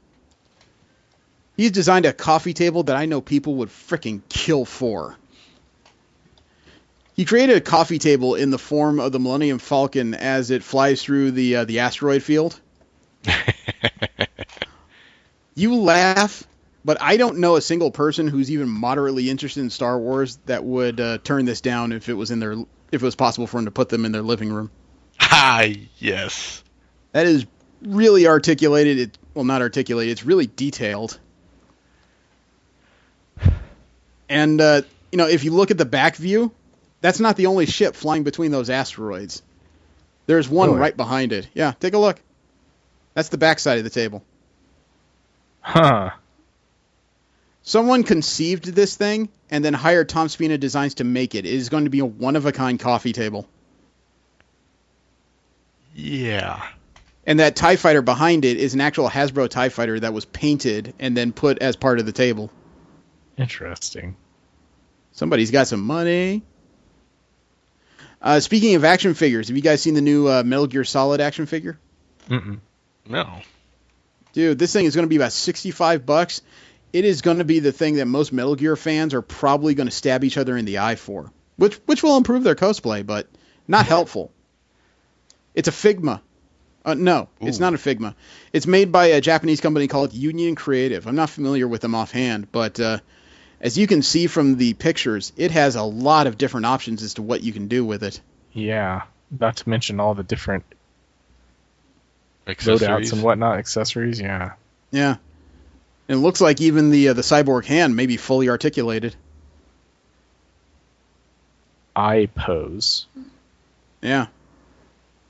Oh, no, the hand... Okay, the cyborg hand is not articulated. That's one of the hands it comes with. According to the picture, it comes with... It looks like 6 alternative hands, 1 alternative silver gauntlet for some reason, sniper rifle, machine gun, a pistol, a knife, a couple of different add-ons for each of those guns, too. And a box. It comes with a box. So you can slide downhill with it. Yep, it's in one of the pictures. Last picture. Yep. Let's see. Steven Spielberg has found an actress for the movie adaptation of Ready Player One. Olivia Cooke is going to play the character of Artemis. It's going to be one of the leading characters from the novel. Cooke is in negotiations for the role. She's been seen before in Bates Motel as Emma Ducote and Rachel in Me and Earl and the Dying Girl. You guys familiar with Ready Player One? No. The book takes place in a virtual future world known as the Oasis. Following the death of the world's creator, the entire world embarks on a massive Easter egg hunt to lay claim to his legacy and fortune. The book is called Ready Player One, but it almost sounds like a novelized version of One Piece. Yeah, in a way. Well, what is this? Oh, no, I'll skip that. Sorry. And there is a Preacher poster that was released. Seth Rogen tweeted out an image from the poster from his new series adaptation of the comic book Preacher. But he had to take it down rather quickly. Because when he put it back up on Twitter, it was missing several words. Interestingly, the words that were missing was May 2016. Oh. Whoops. Rogen tweeted the image along with the release date. He deleted the tweet, then re-uploaded the poster without the release date. Rogen then clarified that the show may or may not air in May. But it will be out next year. That he is sure of. Still looking forward to that series. We'll go into Marvel comic news. We'll talk about the Marvel properties that will end up in the issues in the near future, usually within months. And first up, there is a gallery on Newsarama.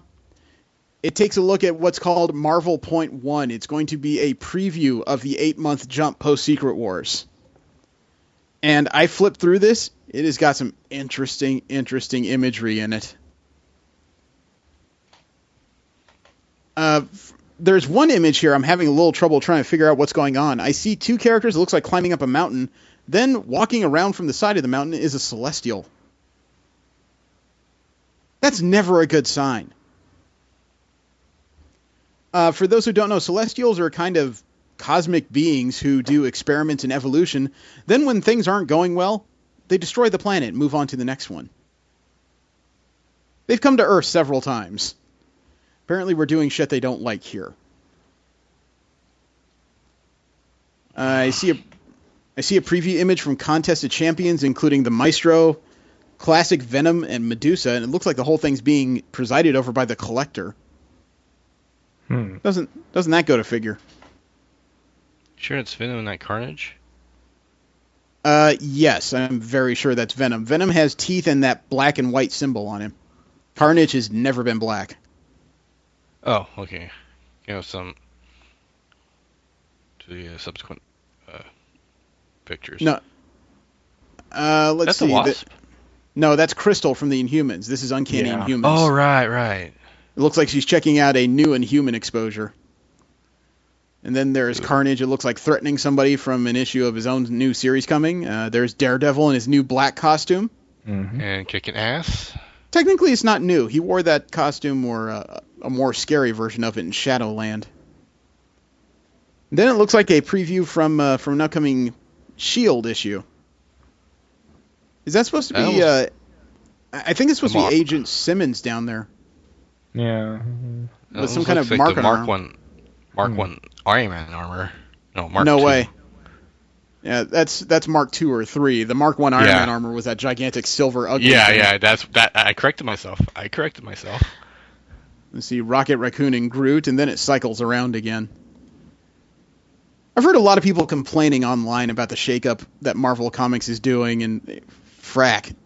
I understand it's the internet, and some people are never happy, but I mean, it's that catch-22. Look, Marvel's changing everything. It sucks. Okay, we'll change it back. Why are you changing it back? It sucks. But frick, you got to try something, right? Yeah. Well, I mean, to be honest, it's the same kind of a deal that DC's having to go through. DC's is a little more extreme, though, because it seems to be their executives are the ones that are complaining. Stop changing shit. It sucks. I almost didn't even see Ant-Man in the in that Avengers picture. I'm sure every group of Avengers has said that sooner or later.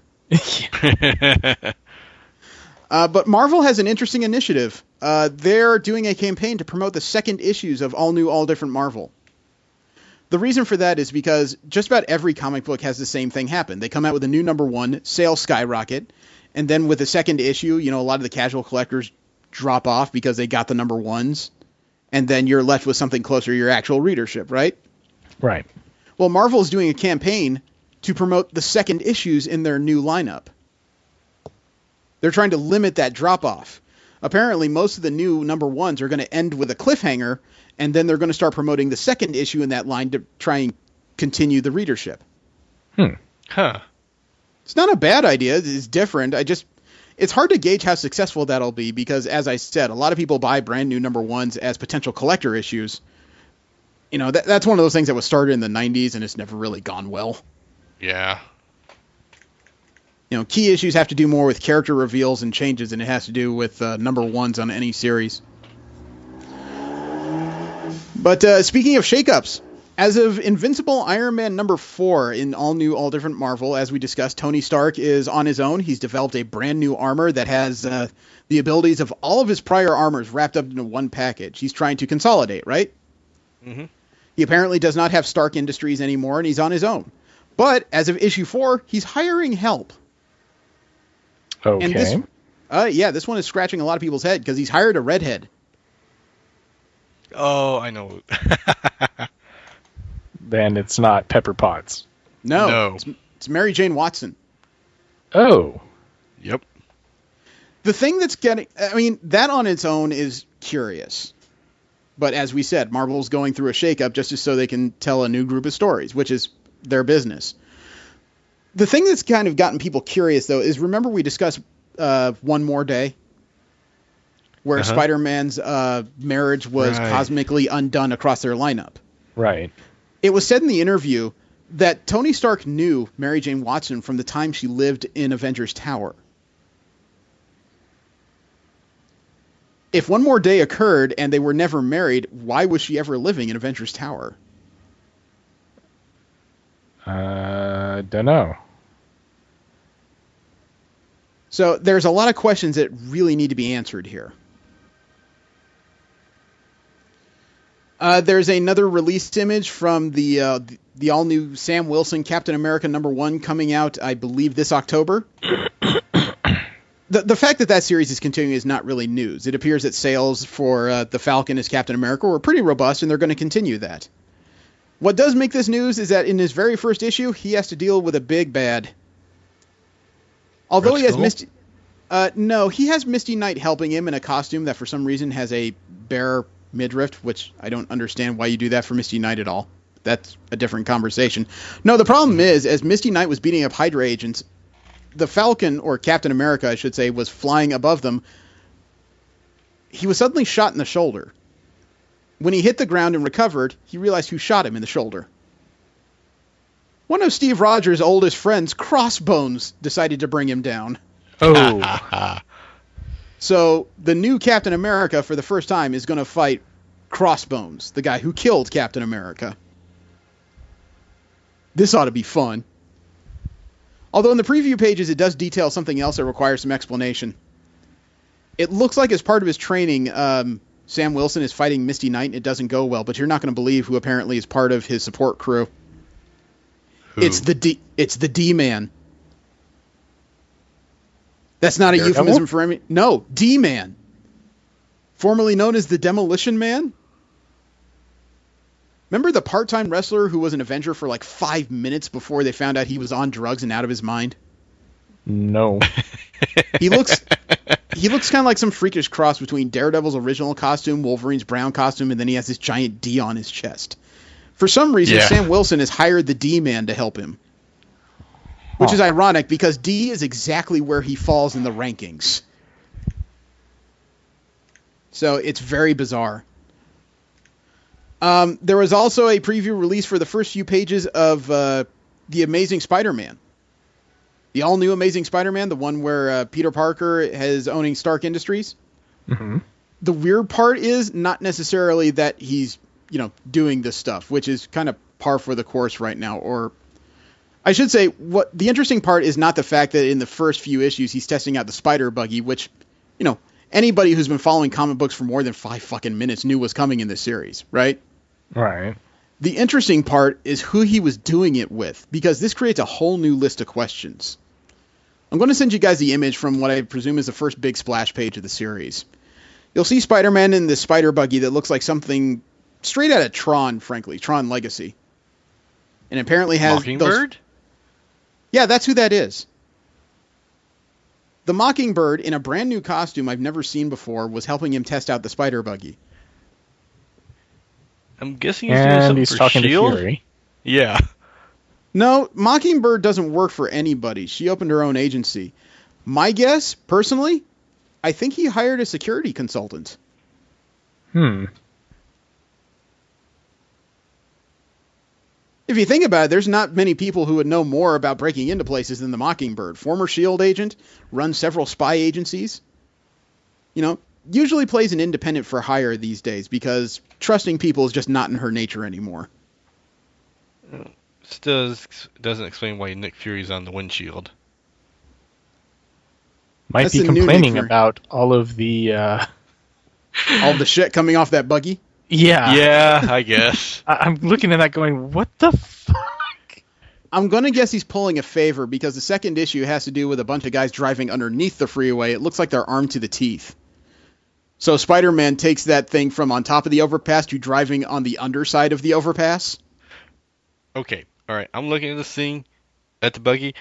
I think the damn thing would transform with I told having you 8 those. legs. I told you those arms spread out. They turn into 8 Okay. legs, so he can stop it or do more fine controlling of it. But it also drives on walls and upside down, just like it used to when it was made in the 1970s. I shit you not. Yeah, okay. I'm still trying to figure out what the fuck is all coming off of this thing. Spider fart. Looks like it just came through a fire. Well, we also got a few preview pages of Extraordinary X-Men, and a lot of people have been trying to understand why is it that the X-Men always seem to have the short shrift. And of course, the conspiracy theorists will tell you it's because of Fox. Fuck that, okay?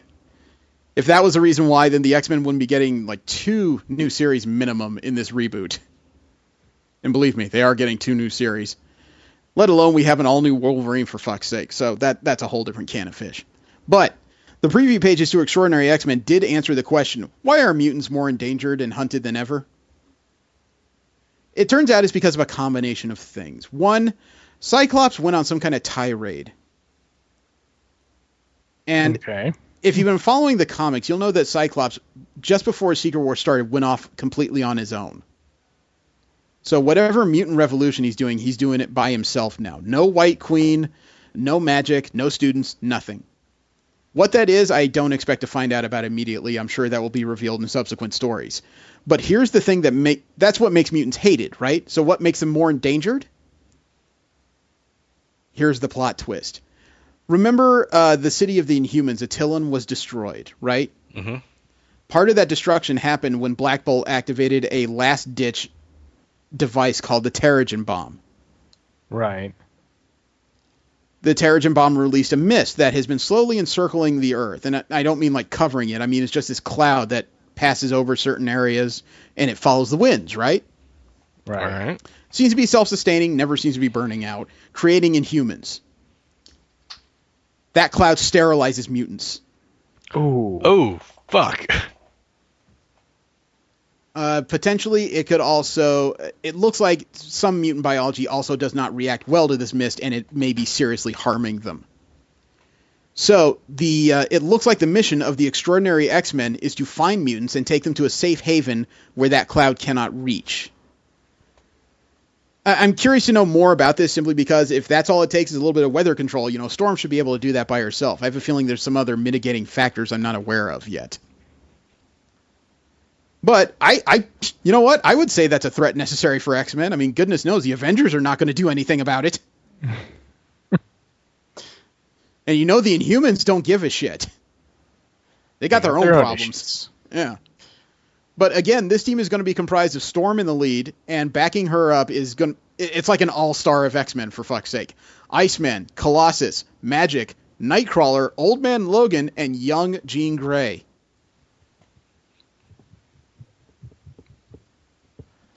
You know, I read that team, and the first thing that comes to mind is Wu-Tang Clan ain't nothing to fuck with. But how's this for an interesting story? A joke character from Marvel Comics is getting their own special this Christmas. Squirrel Girl? No, I mean an utter joke character. Do you remember the Gwen variants that came out a while ago? Spider-Gwen and all the rest. Yeah. Yeah. Well, no, Spider-Gwen was an actual character creation. Because of the popularity of Spider-Gwen, they came out with a series of variant issues about 3-4 months ago of Gwen Stacy as several different characters. You know, the Incredible Gwen, the Mighty Gwen, you know, stuff like that, right? Oh, okay. No, I didn't realize that. Okay, well, one of those covers got people cosplaying, and the cosplaying got Marvel Comics talking, and they decided they're going to produce a special Christmas story just around this particular character. Ladies and gentlemen, you're going to have the comic book debut of Gwenpool. Oh, God. I shit you not. The character is going to go to a Christmas party hosted by the She-Hulk and Kate Bishop, and is going to get stuck in the middle of a lot of fights. And apparently, Gwenpool is not the only character that'll be there. Apparently, Wade Wilson will also be dropping by. Gwenpool started out as a variant cover for the miniseries Deadpool Secret Wars by Chris Bachalo. She's going to come out in Gwenpool Special number 1. You know what? You may groan, Jesse, but I can guarantee you this issue is going to be worth money. This is going to get bought.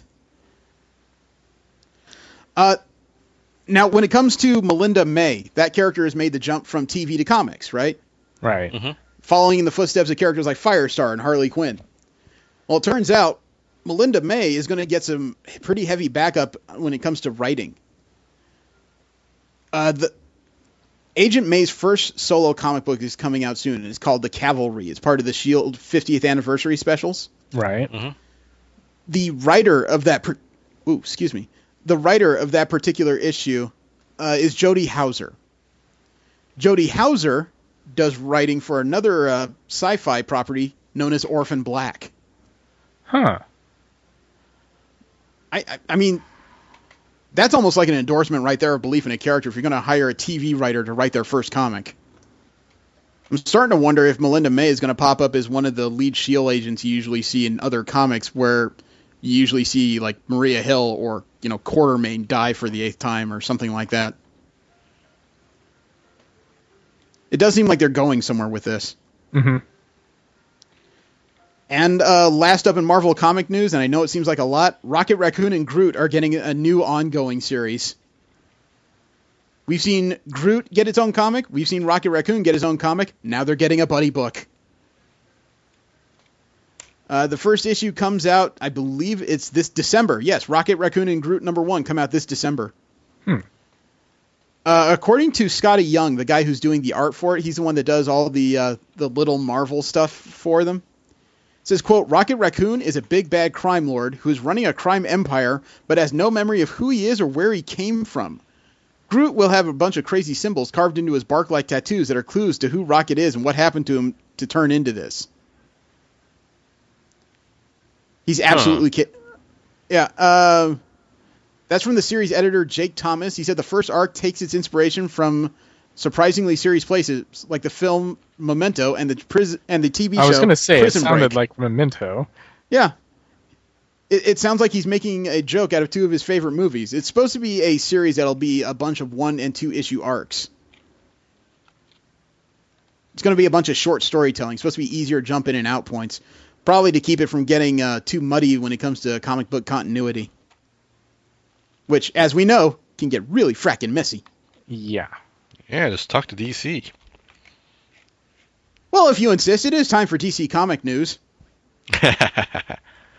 And first up is it's a new series. It doesn't say what necessarily it's going to be called, but it does tell you what characters are going to be in it. It's Going to start in October. I think the series name is going to be Telos, which obviously is the character from the Convergence miniseries. Mm-hmm. However, Telos is going to be teaming up with some cosmic characters at DC I'm not very familiar with. A new character named Stealth, a long-standing DC cosmic character known as Captain Comet, and a new character called K-Rot, who's supposed to be the main DC universe of Captain Carrot. The main universe version of Captain Carrot, I should say. And frankly, I've been looking at the cover. I know maybe it's because I'm just a Marvel fan, but to me, this new cover just screams Guardians of the Galaxy. Take a look at this.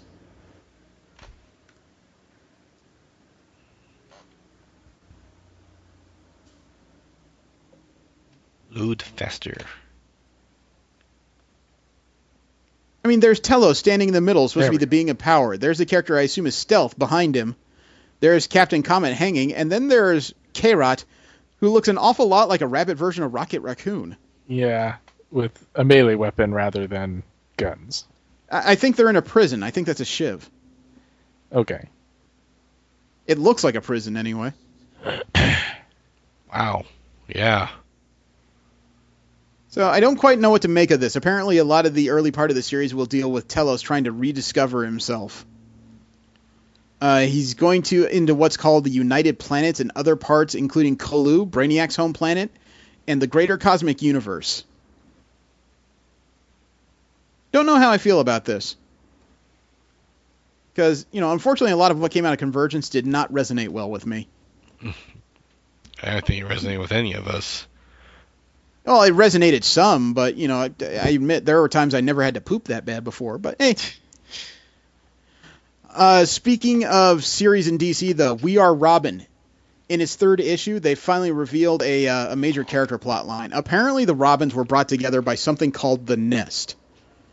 It contacted them all via social media and got them together. A recent character death has occurred, and the Nest has decided it may be time to meet the Robins face-to-face for the first time. Turns out the Nest is Alfred Pennyworth. Really? Yeah, he's been running the Robins out of the Batcave since Bruce Wayne has lost his memory and isn't using it. Huh. Which is kind of strange, considering that issue where he just told Clark Kent, that's the first Bruce Wayne to ever walk the Earth.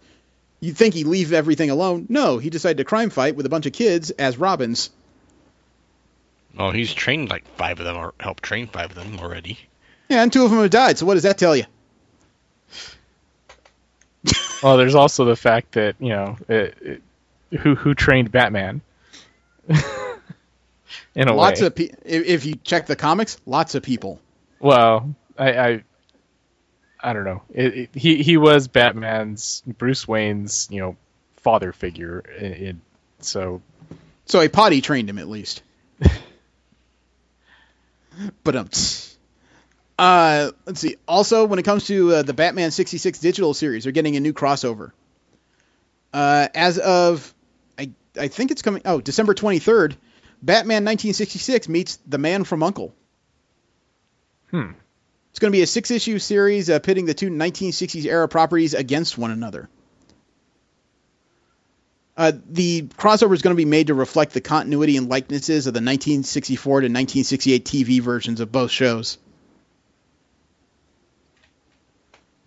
Honestly, I've heard worse ideas than this. A spy versus Batman, actually, that might be an interesting battle. The spy might be smart enough to figure out who Batman is. IO9 did a story, though, saying that the best Wonder Woman comics they've ever read recently have been the digital comic Sensation comics. It looks like it's a bunch of Wonder Woman stories done by different creators, different writers, different artists. No real straight continuity. They're just literally telling Wonder Woman stories. It can be a little jarring from what I can tell reading it from story to story, but at the same time, it looks like it has the flexibility needed to kind of explore the different aspects of Diana's personality, which often come off as very combative in the comics, and that's all she is. At least since 2000, I would say. It's like one of these things has her in this weird costume that looks reminiscent of her, I guess you could say, most well-known outfit, but a space version. It's covering the arms and legs, just everything is colored like her 1960s costume. Okay. And the astronaut she's trying to save says, please tell me you have a different Wonder outfit for every occasion. Wonder Woman looks at her, smiles, and says, perks of the job. Huh. So, like I said, they just seem to be telling interesting stories. And now that I've said that out loud, it's kind of sad that I have to move to the next story. Okay, so now that we've read a story about how interesting Wonder Woman comics is, it's almost sad I have to go to the next story. DC has announced that they're canceling several of their lower performing issues. You know, we've discussed last week how supposedly DC Comics has decided to move closer to meat and potato stories because they lost $2 million compared to last year, right? Mm-hmm. The list of stories that are going to be canceled is Batman 66, Sensation Comics featuring Wonder Woman, Green Lantern: The Lost Army, and a few others. Now, it's interesting because Green Lantern: The Lost Army, DC recently said that that's supposed to be a 6-issue limited series. It's kind of interesting that nobody ever heard before that they were supposed to be a limited series. It was just supposed to be an ongoing as far as anybody knew. Huh. So issue 6 this December will be the end of that series as well. As well as another new series I'm not familiar with called Doomed, which almost sounds like a joke. We're canceling Doomed. You know, that's mean. The irony is palpable. And last up in DC comic news, DC has announced that they're doing a new series coming soon. It's called Harley's Little Black Book. It is a series of Harley Quinn teaming up with different characters across DC. It's supposed to be a 6-issue limited series. It's going to be a new ongoing series. It's spinning out of the popularity of a 6-issue team-up Harley Quinn had recently with Power Girl. That series concludes as of November of this year. And her first team-up might be the first one that kills her. It's Wonder Woman. I have difficulty picturing that, although I don't know Wonder Woman very well. Well, actually, I can help you picture that because they released an image that was done of the cover. I think this is being done by Amanda Connor, and I think she'll kill her. Short version, they swap costumes. Yeah, that barely fits her. Yeah, right? You know, the look on Wonder Woman has some excess cleavage there. Yeah, I mean, Wonder Woman looks like that somewhere beneath that bored expression is, I'm going to strangle her. I'm going to strangle her with that goddamn golden lasso. I'm just going to put it around her neck and pull. She might like it.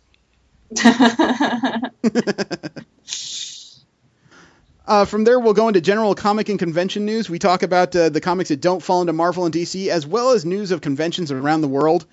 And it's been announced just yesterday. There will be new Marvel Civil War footage to debut at a new convention.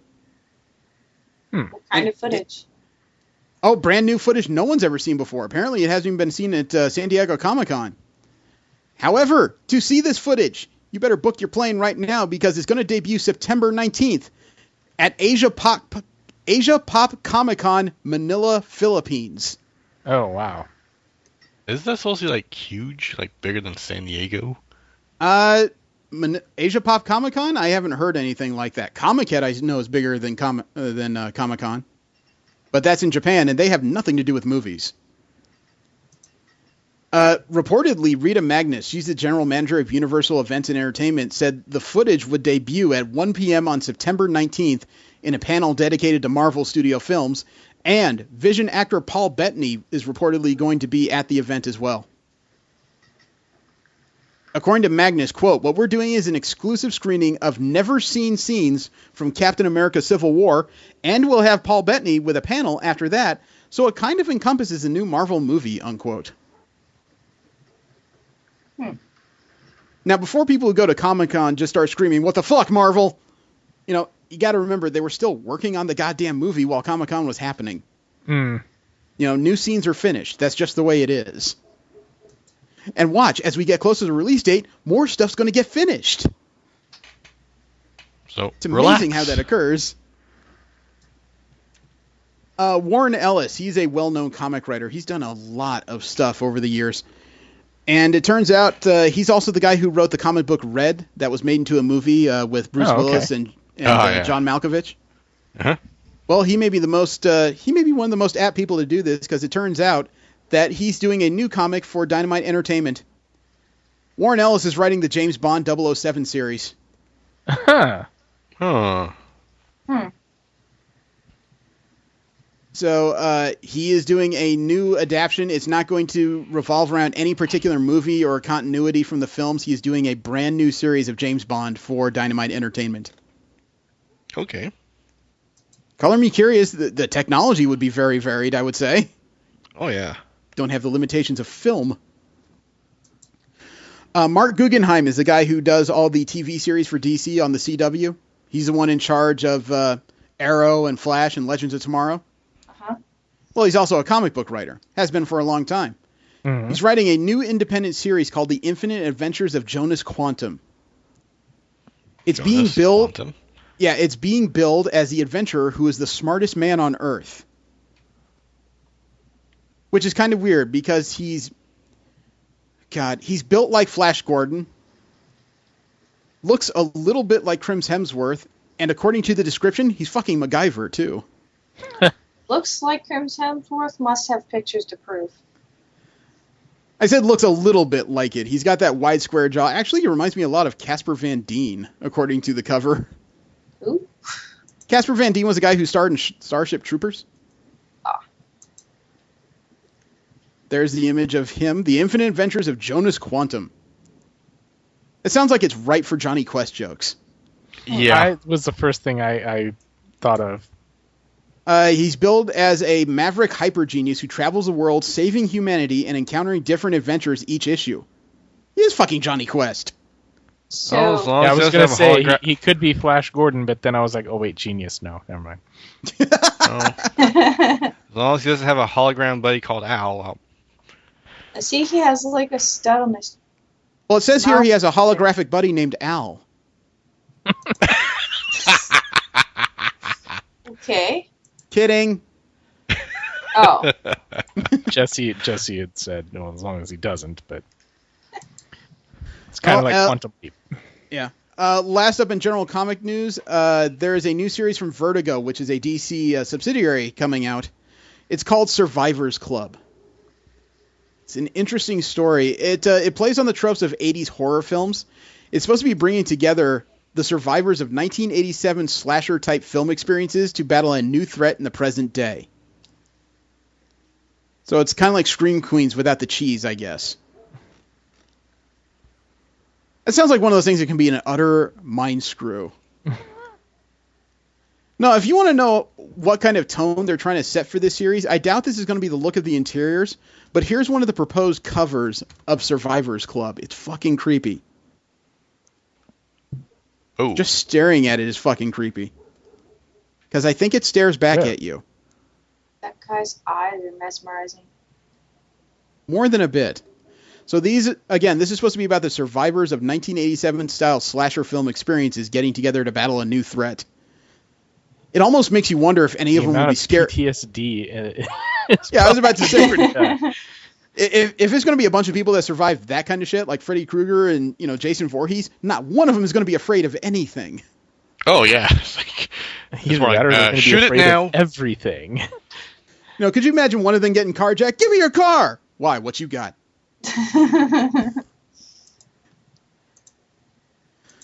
We also have a little bit of anime in Japan news. Speaking as anime fans, we just like to talk about the new innovations that come from across the sea as far as entertainment. First one is a bit of a surprise. They've announced a live-action Death Note film coming. I thought they already did one. No, they talked about TV series before. They were talking about TV series. They did stage play. Now they're talking about film. Huh, okay. All of a sudden, there's just an onslaught of Death Note live-action entertainment. It's going to come out in 2016. It's going to be a sequel to two previous There were two previous live-action films back in 2000. Yeah, I remember. I was going to say, because I thought we were pretty impressed with the way that they had the demon turn out. Those were, that again was TV. The movies came out back in 2006. I've actually seen Death Note, believe it or not.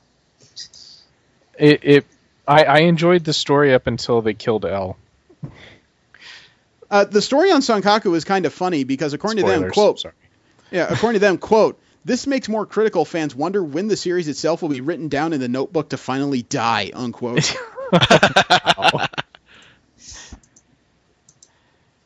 Jeez, a little touchy there.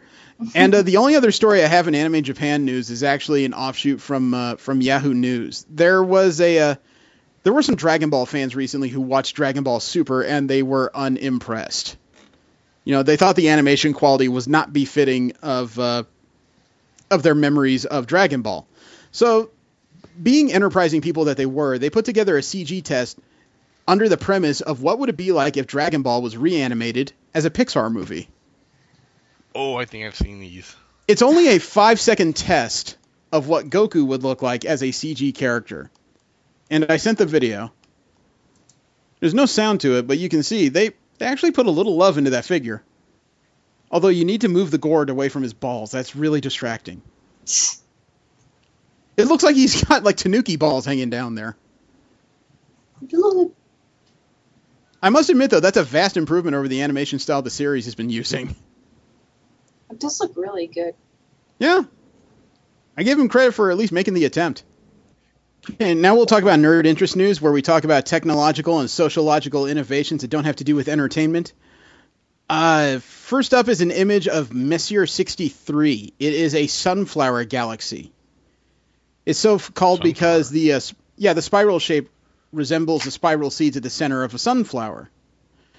Messier is 27 million light years away in the M51 group. With as big as Oxford's dictionary is, can't we find better names for this shit? Right? For crying out loud, because there should be a better name than Messier 57 or M51's the M51 sector for what this looks like. Yeah, they should just start naming planets after planets from fiction, like Alderaan or something like that.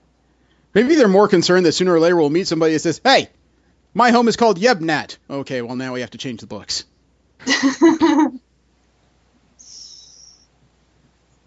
Have you seen what the inside of the crew module to the Dragon capsule by SpaceX?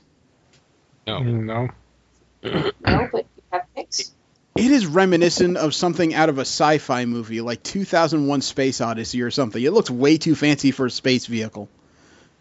It's got these interesting reinforced like bucket seats with 5-point harnesses, you know, interesting single push button commands, multiple monitors, and this odd LED track lighting that is way too mood setting. See, this is the kind of vehicle that... actually, I'll do you one better. I'll YouTube it. Awesome. I sent the video. Okay, so lots of darkness. There we go. Music's a bit creepy. White and chrome. And yeah. Why am I looking at a BMW commercial? Because you clicked the wrong video again. That's what this This looks like a swear simulator. that looks like a high-tech sound system. Hey, dude, if I was going to space, I would want some bitchin' blasts. My only rule though is I could not ride in the second row. I could not ride in the second row. I would not want to have people farting and shitting all over me if they freak out. Well, at least it'll like float if you're above. It's nowhere near as weirdly Spartan or janky as like most other space vehicles that have been produced. That looks way too clean. That's really sexy. And I have a renewed desire to be an astronaut now. Yeah, so you can have sex with a ship. I understand. Exactly. Well, there's a new concept running around in agriculture. It is called vertical farming. Oh yeah, I've seen several vertical farms around. This is a new concept to me. The idea is that agriculture as it exists, modern agriculture across the world, is depleting the soils. So the idea is to come up with a sustainable way to produce produce without actually harming the ground. one of these formats is called vertical farming. It's this interesting idea, I should say, where it almost looks like you feed water through a spray system onto soil deposits, right? Like hanging soil deposits. Mm-hmm. That groundwater then goes through a siphon at the bottom of those soil deposits into a tank that has tilapia fish. The fish are given some food, then they poop, which turns into ammonia and nitrates, which is sucked into a pump, processed, and then refed into the tubes that, again, are spraying onto the soil. So it's a cycle. All right. It's a form of renewable, sustainable farming. And I don't think they're out. I have a general link to the story on IO9, and I really don't think these are out of the conceptual phase yet, because this doesn't sound like anything I've heard of in practice. Well, that's not quite true, because I've heard about fish tanks that actually allow you to grow like an herb garden or something like that, and they basically do the same kind of a deal where you basically have the herb garden sitting on top of this fish tank, and the fish, it just pumps the water up into that herb garden. It's very small scale, obviously, but... we're talking about much larger scale, and these things would take a lot of resources to get started. That's what worries me. Because this looks like it might be viable with enough capital behind it. Mm-hmm. That's the problem, though, is that you have to get somebody enterprising. You have to get an Elon Musk or somebody willing to take a chance, and most businesses, at least most capitalist businesses, aren't really into the idea of chance. Unless we get an Elon Musk. Or Elon Musk himself. Yeah, but unfortunately, Musk, he's a little too busy with SpaceX and stuff. He's building sexy spaceships for you, so, he's got his own problems. Only too many awesome that he can do. I don't know. I find it amusing that they actually have this as a researchable technology in the Civ Space game. Wait, which vertical farming Civ Space game? Beyond Earth. Oh, Beyond Earth. Yeah. I was just looking at the concept art of this weird bubble thing. It looks like looks like some kind of weird anime version of the future. But all I can picture is some kind of gigantic tower like that. Not in California. Just wouldn't happen. Yeah, we're in a drought. I was thinking more about ground shake. Yeah. We may be entering the world of the Matrix pretty soon. Oh boy. Okay. DARPA is starting to develop technology to boost memory via cybernetic implant. Ooh, I want one. Not only boost memory, supposedly the technology may be able to restore memory as well. So, like for Alzheimer's patients, or? Not the original purpose for it, but it's possible to be using that application. The reason why DARPA is developing it is to help veterans who may have traumatic head injury. So the devices may be able to obviously boost and restore memory in other people, but the original intent is to help veterans, more or less. It's called DARPA's Restoring Active Memory, or RAM program. The idea is to allow scientists to read and interpret brain activity involved in forming and recalling memories and predict when a person is about to remember something incorrectly. Electrodes that can then be used to deliver targeted electrical shocks to specific groups of brain cells that store memory, making it more accessible. It's a nice idea, but my first concern is, and what if somebody hacks that shit? Yeah. That could, depending on how that's applied, that could either revolutionize or corrupt the justice system. Or we might actually have one. Yeah, hence the revolutionized part. But there is a California company called Alternative Ballistics. They have an... Oh, yeah, that's their business, but killing people is not their business. They come up with an interesting idea I've never heard of before. This is according to Gizmodo. They have a single-shot clip-on that's made to fit on most handguns that can make them, for at least a single shot, non-lethal. Huh. The accessory is called the Alternative. It's an orange clip-on that has a silver sphere at the end of it. It fits over the barrel of most handguns. The way it works is when you fire, the bullet will launch directly into the cylinder, and then the cylinder will rocket off and hit somebody else. Because of the larger surface area of the sphere, sphere, I should say, it creates an impact similar to a beanbag round, a non-lethal but painful shot. And then when you fire, because of the way that the barrel slides backward, it kicks off the orange clip. So it's a single-shot, non-lethal round. We call that the warning shot. Well, like I said, it's called the alternative. It can be clipped. And even if you have this on the end of the barrel, there's still room for you to clip things on the underside of the barrel, including flashlights. The sights still work pretty well, too. Huh. It's an interesting innovation. That's a really good idea. That will help bridge the gap between I want a gun to protect myself and I just want a gun.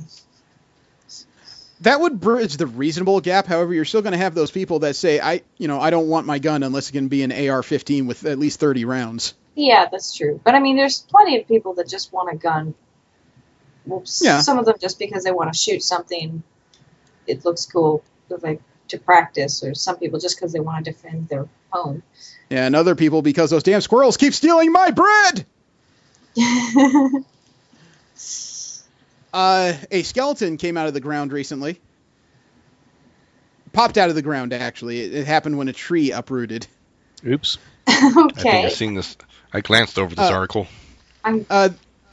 The Irish town of Collooney had a storm recently. Some pretty serious winds happened, and it happened to uproot a 1,000-year-old birch tree. Or a 200-year-old birch tree. It was almost like something right out of the movies, because when people started to inspect the roots of this birch tree, they found half a skeleton. Wow. The other half of it was still in the ground, unfortunately. What kind of skeleton? They're not sure. They think that the remains are about 1,000 years old. And the upper half, like I said, was just entangled in the roots of this tree. According to Irish archaeology, quote, preliminary analysis has indicated that the remains consist of a young man who was between 17 and 25 years old when he died. His bones contain several injuries which would have been inflicted by a sharp blade, possibly a sword or knife. He had obviously suffered a violent death, but whether these wounds were related to an ancient battle or a personal dispute remains unknown. The body was subsequently buried in a shallow, east-west oriented grave, and radiocarbon analysis indicates that this occurred sometimes between 1030 and 1200 AD, unquote. I wonder if the tree was... tree seed was buried with him in order for the tree to grow on his grave. I was wondering that myself, except the tree itself is 200 years old. The grave is about 1,000 years old. So I guess this is all just coincidence. However, one thing I'm sure of is that it looks like the body appears to be about, I'd say somewhere around 5'6", so it's not Tyrion Lannister.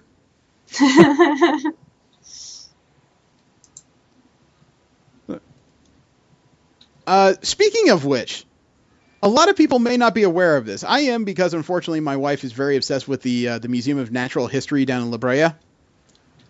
Dire wolves were real. I knew that. Mm-hmm. A lot of people are not aware of this. Just like saber-toothed tigers and so forth. Yeah, they existed about 15,000 years ago. There is a collection of skulls at the Museum of Natural History. They put up a graphic at one point. They've pulled over 1,200 skulls, if memory serves, of dire wolves out of the La Brea tar pits. Which, if it tells me anything, wolves just don't know what to do with tar. What does know what to do with tar? The guys who work on my streets. Okay, other than humans. Well, apparently dire wolves were about 175 pounds on the average, which is only about 30 pounds heavier than wolves today. They weren't as tall as modern wolves. Their weight pretty much distributed into a heavy build, so they were broad-chested, not huge. I thought they were larger. No, yeah, me too. They are not much. They're not even as tall as modern wolves are. But they're stocky. wide. Yeah, they're like the Sylvester Stallone of wolves. They're not as tall, but holy fuck, if they punch you, it hurts. Dire wolves were also not very varied, even between sexes. They had slightly larger teeth than males. Females did anyway. And that's the only sexual variation between the two types of dire wolves. Well, unless there was a fur color thing, we obviously wouldn't be able to see. Well, no, the story says that they just didn't vary much at all. There wasn't even a fur color difference for the most part. How do they even know? That's what I'm kind of curious about. I'm not sure. Maybe they've gotten direwolves frozen in icebergs or something. Or it could be just general genetic study of the bones they have been able to pull. That could be. Maybe it's not so long ago that they can't get a genetic sample from it or something. Yeah, they hunted in packs. They were known to bring down giant sloths in groups. During lean times, they would have turned to scavenging carcasses. A lot of dire wolves have worn out or broken teeth coming from chewing bones. A lot of studies have compared the various strengths of modern wolf teeth, hyena teeth, dire wolf teeth, and saber-toothed cat teeth. Dire wolves didn't even have the toughest teeth in the business, and they weren't accustomed to crunching down on bone. Instead, they had something called something else going for them, apparently. If you put your hand on your chin and trace back along your jaw until you get to the corner of your jaw, slide your fingers up until you feel the slight ridge of your skull just over your jaw. That's the zygomatic arch. Dire wolves had a more prominent zygomatic arch. So that means sharper, or? I think that has to do with jaw strength. So they're more like crocodiles in that respect. Yeah, their teeth may not have been as strong, but it sounds like they could clamp down very hard. And you know the muscle that gets stressed when you chew too much? Uh-huh. Yeah. Like right at the back of your jaw? That's the temporal muscle. Dire wolves had a very pronounced temporal muscle. So they had extra bite strength in general. Maybe that's why they kept crushing their teeth when they came to bones. I don't know. If it's a fresh bone, it shouldn't be that tough. Well, they like the story said, they were scavengers when times were lean, so they wouldn't have been terribly fresh bones. They would have been there after other animals had already picked them. Right. Let's see. Kotaku had a collection. Jezebel.com had a collection of stories from their readers of phenomenal restaurant smartasses. This should be good. We'll see. From the user Matt Harding, quote, "This took place several years ago in the town of Fayetteville, Arkansas, at a restaurant known as ROTC, the restaurant on the corner.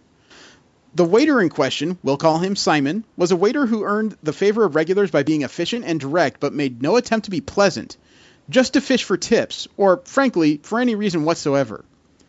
Curt, typically scowling, and on weekend mornings and afternoons almost invariably severely hungover, he could be a nightmare for newcomers not prepared for the no-nonsense approach he took to the job. One Sunday brunch, I and some friends were dining there when the table beside us, a family of 5 or 6 people, flagged him down. Now, they weren't especially rude, but it was a very busy morning and they weren't his customers. The waiter had been gone for several minutes. 'Young man,' the matron of the group said to him, indicating the baked potato on her plate, 'I'm afraid there's been a mistake. I ordered hash browns. That is a baked potato.'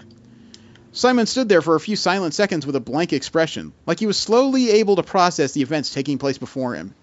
Then, with a look of genuine confusion, he leaned over and eyeballed the potato.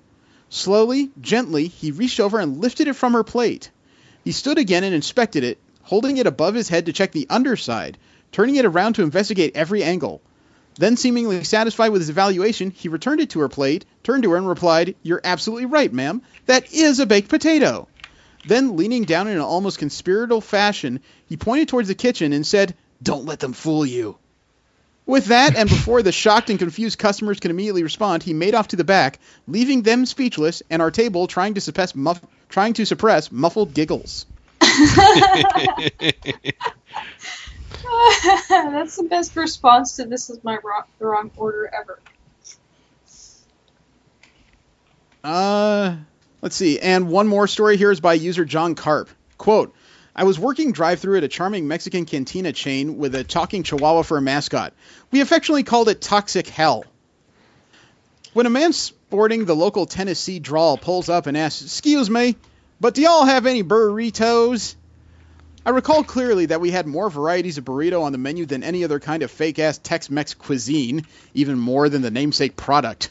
Further, note that in drive-thru, there's a board that spells all that crap out. I don't know where my response came from, but it made me believe in angels or the collective subconscious or whatever.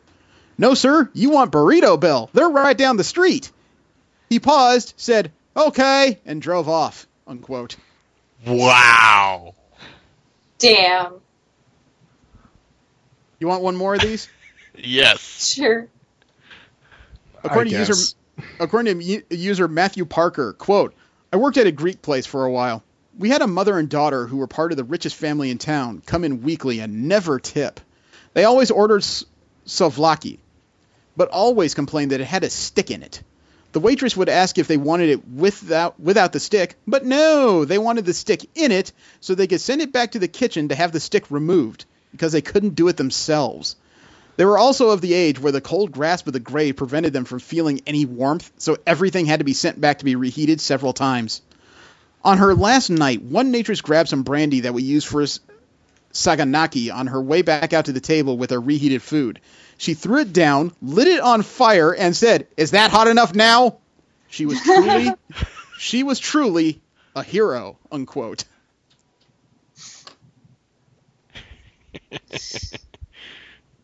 Wow. Yeah, we'll provide a link to the rest of those stories. That was more entertaining than I thought it would be. But that's okay. There's another Kotaku page that's full of stories of video game horror stories. Ooh.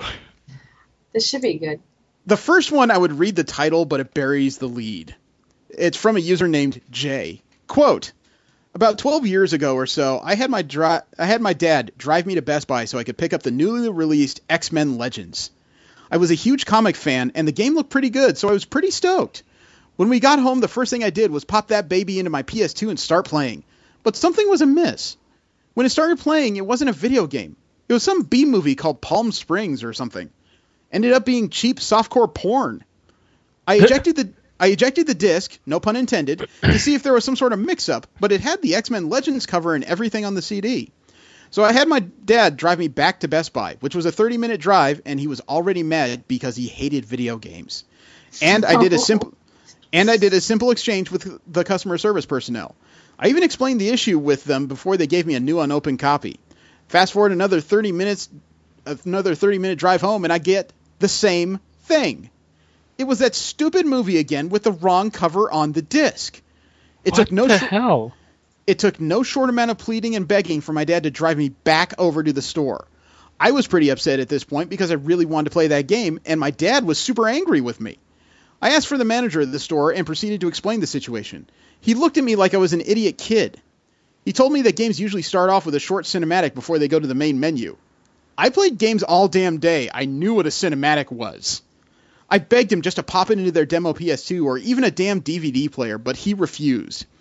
He began to get quite angry with me and told me off for wasting his time. He then proceeded to disappear into the back of the store, leaving me standing there for half an hour. I finally figured he wasn't coming back and just asked the original person helping me to just refund me my damn money. I left Best Buy with my refund in pocket and a chip on my shoulder. They treated me like an idiot and refused to listen to a damn thing I said. I eventually went to GameStop a few weeks later and picked up a genuine copy there. Never did hear anything on the news about a bunch of PS2 game discs being mixed up with porn movies. And I refuse to step foot into Best Buy to this day, unquote. Bam. How does that even happen? Twice. It must have been a bad run of discs. It sounds like they just mislabeled something. Yeah.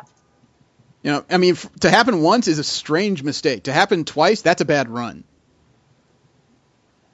And, it's kind of funny they mentions GameStop, because the other story I'm going to read to you, it's titled, You Must Be Poor, from a user named Blue Blip. Whoa. Quote, I had a bizarre experience when visiting a GameStop once, all the way back in 2005. All the way back, really? That's not very far.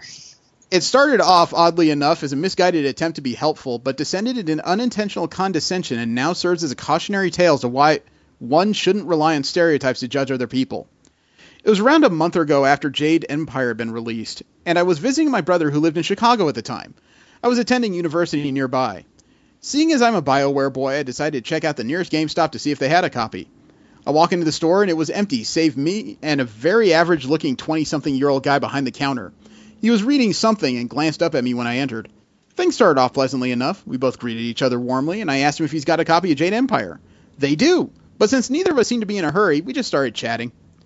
Halfway through our conversation, the guy then asked me where I'm from. Perfectly normal, I'm from India. So I told him, and then he asked, no, where in the States are you from? Again, nothing unusual. I've always spoken English without much of an accent of any kind, and any people in the U.S. simply assumed I was born and brought up there because of that. So I tell our shopkeep that, no, I'm really from India. Really? Oh, wow. Did you go to school on an elephant? What? Now, this was a most abnormal question. And it took me completely by surprise. I thought I must have heard him wrong. I'm sorry, but could you repeat that? Did you used to go to school on an elephant? I started laughing. It was an instinctive reaction to such an absurd question. And by laughing, I mean doubled over, clutching my stomach, gasping for breath kind of laughing.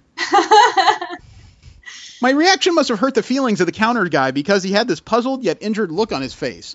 So when I was able to control my emotions, I explained that, no, I did not go to school on an elephant, and that no one in India goes to school via elephant, and that we do have cars and such. The guy immediately became very apologetic and such. I told him it was all okay, etc., etc. But this is where it gets to the bad part. His follow-up question was, are you sure you want this game?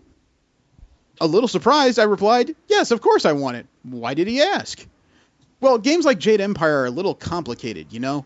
Seeing you're from India, you most likely have never played games before.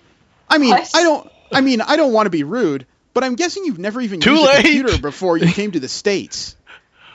Oh.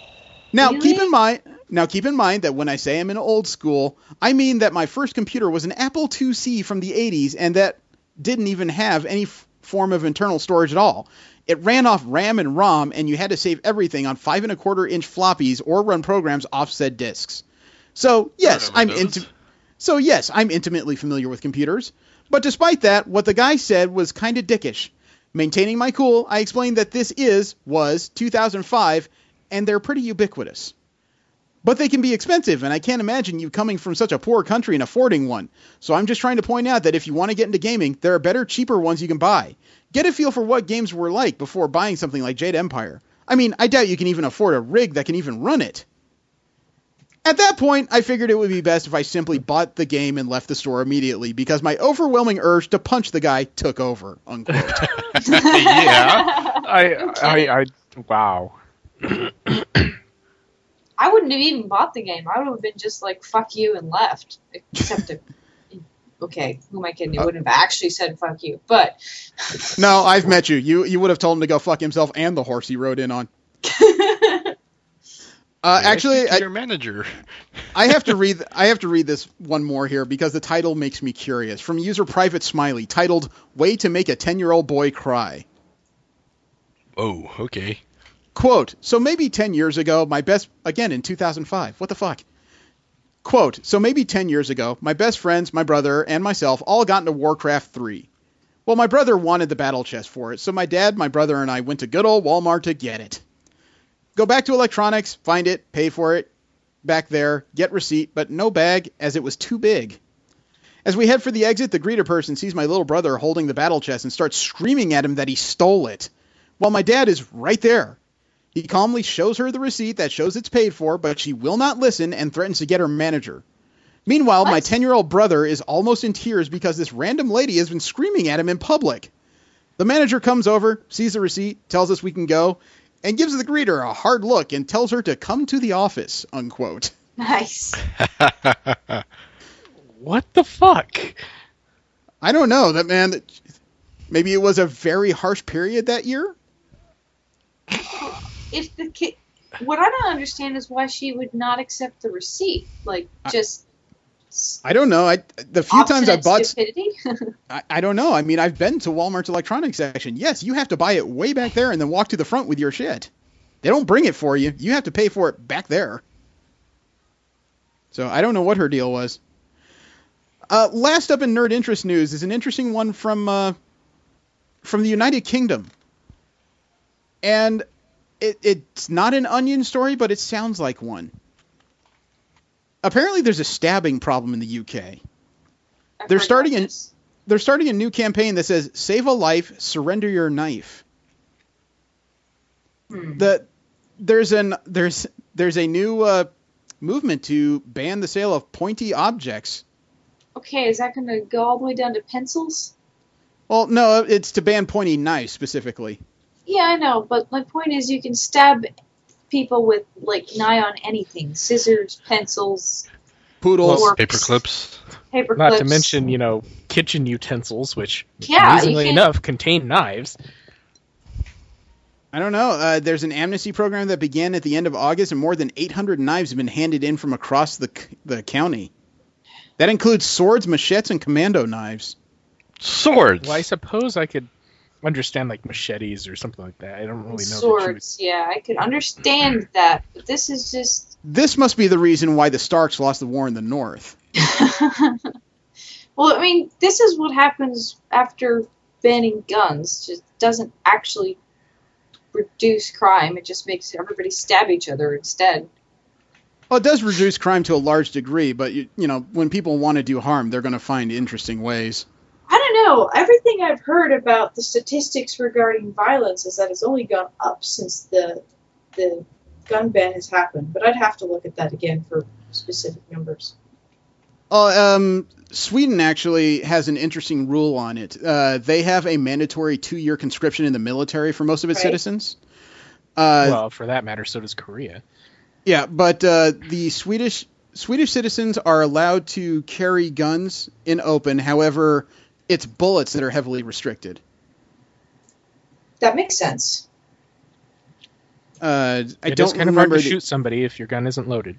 Yeah, I don't remember the exact process behind it. It was kind of funny because there was a meme that was being passed around for a while that said Swedish had the lowest incident of gun violence because everyone can carry guns. And a Swedish person responded to that meme and said, yes, we all have guns, but we can't all shoot guns. And besides which, we're not all just some weirdos who could go in and buy guns whenever we want. Each of us are actually trained after 2 years of military on how to use guns, how not to use guns, and what to do if one is pointed at you. See, I think we should institute something like that. The biggest problem with, like, accidental shootings and whatnot is they don't know how to use a freaking gun. And it's loaded for whatever reason. Now, the unfortunate thing is, though, is just there should be a lot of mental training that goes into gun ownership. Yeah. Mm-hmm. Well, I mean, that's why I think the 2-year training thing is an excellent idea. Well, it's not just gun training. I mean, it's military conscription. That's a standard 2-year stint in the military you have to do over there. Yeah. Even so, I mean, Sweden's got it going on a number of fronts. Maybe we should look more into their policies. You're only saying that because they have a very Star Trek policy when it comes to living wages. Now, from there we'll go into the what the fuck corner. It's those stories from across the internet that just make you go, blue fuck, what? And first off is a story that's gained a lot of traction in the last 24 hours. I'd almost be remiss if I didn't talk about it. I'm sure by now you guys have heard the name of Ahmed Mohammed. Yes. No. Yes. Actually, no. This is a very interesting yet sad story. Ahmed Mohammed was arrested in Texas yesterday for bringing a bomb to school. I have heard about this. Ahmed Mohammed, as his name implies, is a Muslim teenager. He's 14 years old. And the device that he was arrested for was a home-built clock. Clock? Yes, he built a clock. He went to Irving MacArthur High School. He built a clock specifically to show his teacher because it was a project of his that he was doing. And unfortunately, it caused a little bit of disruption because it started beeping from his bag and he couldn't figure out how to stop the stupid thing. So he showed it to the teacher he built it for, who got upset at him. The teacher got upset? That's Yes. part of the story I didn't hear. The teacher got upset. The teacher's the with one him. that originally asked him if it was a bomb, or said that it looked like a bomb. He kept telling her it's a clock, and she insisted it's a bomb. So she dragged in the principal, who dragged in the police, and he was arrested. What? Yes. Yeah. They literally took him away in handcuffs. The responding... I heard he got arrested, but I didn't hear that it was that teacher Oh, yeah. he showed it to that was responsible. Yeah, the police showed up, put him in cuffs, and they started questioning him.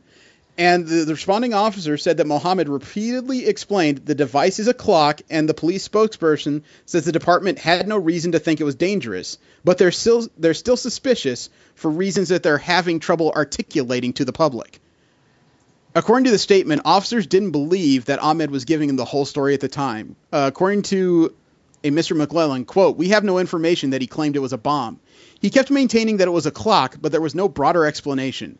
It could reasonably be mistaken as a device if left in a bathroom or under a car. The concern was, what was this thing built for? Do we take him into custody?" Unquote. Well, it was obviously built to you be did. a clock. You know what? Oh. I can tell the device was built for the purpose of telling fucking time. You know what? The reason that they're having that trouble articulating is they're totally racially profiling the dude. Absolutely. You know, Muslim is the new black. I mean, fuck. Like, if it had been a white dude that had brought the clock to class, no one would have thought a second thing of it. Well, they would have thought, dude, you built a clock. What the hell? Yeah, so now the police have found out that it wasn't a bomb, right? Yeah. Now the police are doubling down on this because they're deciding whether or not to charge young Mr. Mohammed with making a hoax bomb. No, they dropped no. the charges. They've decided not to file charges. That's good. As of when? As of when I was reading the article. Because as of a story in the Dallas Times on today, actually, it said that they were talking about, as of today, they were talking about charging him with building a hoax bomb. I don't know. Yeah, when I was reading it on MSN, it said that they were not going to file charges. Yeah, according to the Dallas Times, they're still considering it. He's getting an outpouring of support with the hashtag I Stand with Mohammed. Invited to the White House. Yeah, the hashtag is I Stand with Ahmed. He has been suspended from school for 3 days. Yeah. And Mohammed's principal admits this in a letter that was sent to his parents. The letter itself is rather interesting. It says, quote, "In Irving ISD and or at MacArthur High School, your child's safety and well-being is always our top priority, and we want to maintain open, honest, and timely communication with you. If there was ever an imminent threat to your child, we would take immediate and necessary precautions and would inform you immediately. While we do not have any threats to our school community, we want you to be aware that the Irving Police Department responded to a suspicious-looking item on campus yesterday. We are pleased to report that after the police department's assessment, the item was discovered at school, did not pose a threat to your child's safety. Our school is cooperating fully with the ongoing police investigation, and we are handling the situation in accordance with the Irving ISD Student Code of Conduct and applicable laws. Please rest assured that we will always take necessary steps to keep our school as safe as possible." Apparently that means getting rid of the brown people. Apparently a bunch of people are sharing clock photos in support as well. It's just sent the link. I recommend using this opportunity to talk with your child about the Student Code of Conduct and specifically not bringing items to school that are prohibited. A clock is prohibited? Yeah, they should throw out all cell phones then. Also, this is a good time to remind your child how important it is to immediately report any suspicious items and or suspicious behavior they observe to any school employee so we can address it right away. We will always take necessary precautions to protect our students. Thank you for your understanding and support of MacArthur High School as we do everything we can for your child's safety. What's this poor guy supposed to do? Walk up to every teacher? So bad. Yeah, what's the poor guy supposed to do? Is he supposed to walk up to every teacher and say, "By the way, I'm Muslim. I might be suspicious"? Right? I mean, what kind of suspicious activity were they even talking about reporting? It was the teachers that reported things right away. There was no... It's utterly stupid. I hate schools. It's from top to bottom stupid. Well, not schools. School administrators. Well, being what the fuck, and thankfully with Kotaku being a hub of gamers, there is a interesting group of glitch videos that came out this week. There's 4 of them, actually. And the first one is one that's going to supply a lot of interesting videos, and that's Metal Gear Solid 5. Okay. The title of this particular video on Gino Cross's channel is called Too Many Guns.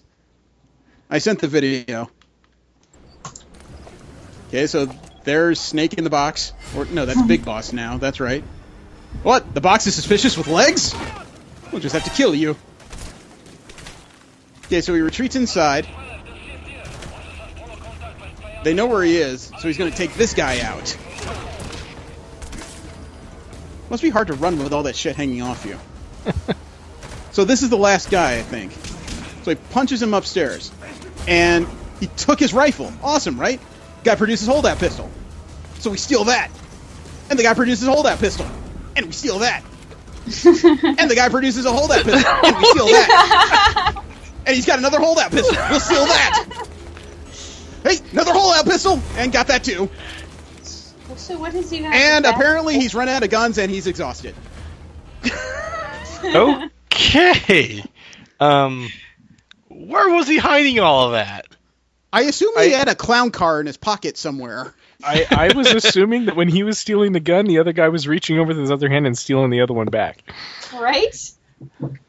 You know, when I saw that video, initially it wasn't funny. When he pulled out the third gun, I'm like, okay, now this requires an explanation. Apparently he went to the Schwarzenegger School of Shooting. Well, it makes even less sense because, like, if it was more of a... Like, he had 3 guns rather than infinite guns. I don't know. Like 4 pistols and a rifle. The guy really thought that he was going to be invaded at some point. Right? Or he just didn't feel like reloading. They were literally all different models of a gun, and he actually had that many on him. You just wish there was dialogue to go in it. Oh my god, he stole George! Help me, Lucille! Oh my god, he stole Lucille! Help me, Jane! He stole Jane! Come here, Roger! Well, the next video is also Metal Gear Solid 5, but it's the other end of the scale, because this video is by Lucas Brujeja.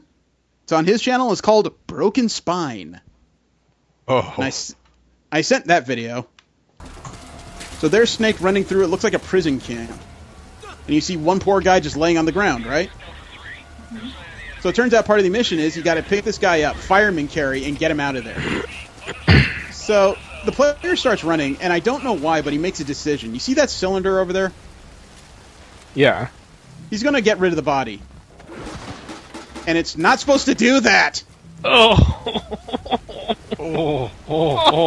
ow. That guy is folded cleanly in half, and for some reason, he starts throwing shit at it. Well, I don't think he can get it down. I'm sure he can't get it down, but when he throws stuff, you notice that squeaking sound? No. I hear him grunting when he gets hit with stuff. Yeah. Oh, in the nuts! Oh! I mean, he's just throwing clips of ammo, which are not exactly light, right in the balls of this thing. This is not proper. You know, frack, man, that's just cold. But you got to do something when it does that, because after all, it's Metal Gear Solid. It's not Batman. He shouldn't be doing that to people's spines. But I have one more video from Metal Gear Solid. This one is from the channel of Legit Gamer 255, which already sounds like you're trying way too fucking hard. Yep. But the title of this video is Pequod Didn't Want That Guy. The Pequod is the name of a gunship that comes in support every now and again. And I sent the video. So there's Snake, running uphill towards the base. There's Diamond Dog. Yeah. That dog actually has tactical gear, too. Huh. I only know that from action figures. Ooh! Headshot. Oh, that guy ran. Okay. The mechanics on where it finds enemies are kind of interesting. Nice, unscoped. Yeah, this guy's pretty good when it comes to gunfire. Grab something. So the Pequod is inbound, as you can hear. Oh! Ow! That guy went everywhere. Suffer. I wonder if the music is part of the game. Okay, you see that guy. He's watching the gunship, right? Yeah. So he's going to take him out so he doesn't shoot her down. Flips him over, and the Pequod says, "Fuck you!" Holy shit. Shot Snake, too. That's one of those things where you just said, okay, he didn't deserve that. You know, holy fuck, man. It's almost like he waited for you to judo flip him just so he could gun him down. He's like, oh, thank you. He's incapable of dodging now. It's like, I'm going to save your life. It's almost like, I'm going to save your life. Fuck, no, I don't. That was just brutal. The last video I have is from a game we haven't had a video from before, Madden 16. Okay. Yeah, this one is called the 16 Fumble Glitch. 16? It's a long-ass video. It clocks in at about 9 minutes. I don't think we'll be able to get through all of that, but I watched part of it, and it's really weird how bad this is. And I sent the video. There you see playing the Cardinals. Yep, up against Carolina. It's a pass play. It's picked. Caught. Oh, nope, but it fell on the fumbled. ground. Okay, there we go. Oh, and picked it up. Nope, Oh, still can't get it. Nope, still on the ground. There's now like 10 guys in a pile, and nobody can get this fucking ball. And they're still piling on, and nobody has the goddamn ball. You notice the cursor going crazy there? The player's trying like desperately to get this thing. Yeah. And you see I love them the piled piano up. music. Look at them just kind of writhe all over each other. They cannot get to this ball. It is a total Keystone Cops moment. And they're still just flopping all over each other. You notice the ref in the background like, hey, you gonna do anything here? Come on. It's a game. Come on. At this point, they should be calling as a dead ball. Unfortunately, I don't think that's in the rules. I think somebody has to get tackled before he can do that, or at least get possession. There certainly seems to be some amount of tackling going on here. Or the clock is still running, you notice, and unfortunately, a live ball won't stop the. Or It's gonna go won't out of stop. bounds. Yeah. Well, it's getting closer. There we go. It's on. Nope. The pile has the ball, and it's squirting back towards the interior of the field. The unfortunate thing is, even if the game clock hits 0 until the play is whistled dead, it's still a live ball. Yeah. Look at them. You see those two guys on the end? It's like they're trying really hard to push underneath this pile. Have they gone back to the skirmish line? Roughly, pretty yes. sure. Oh, it's going forward again.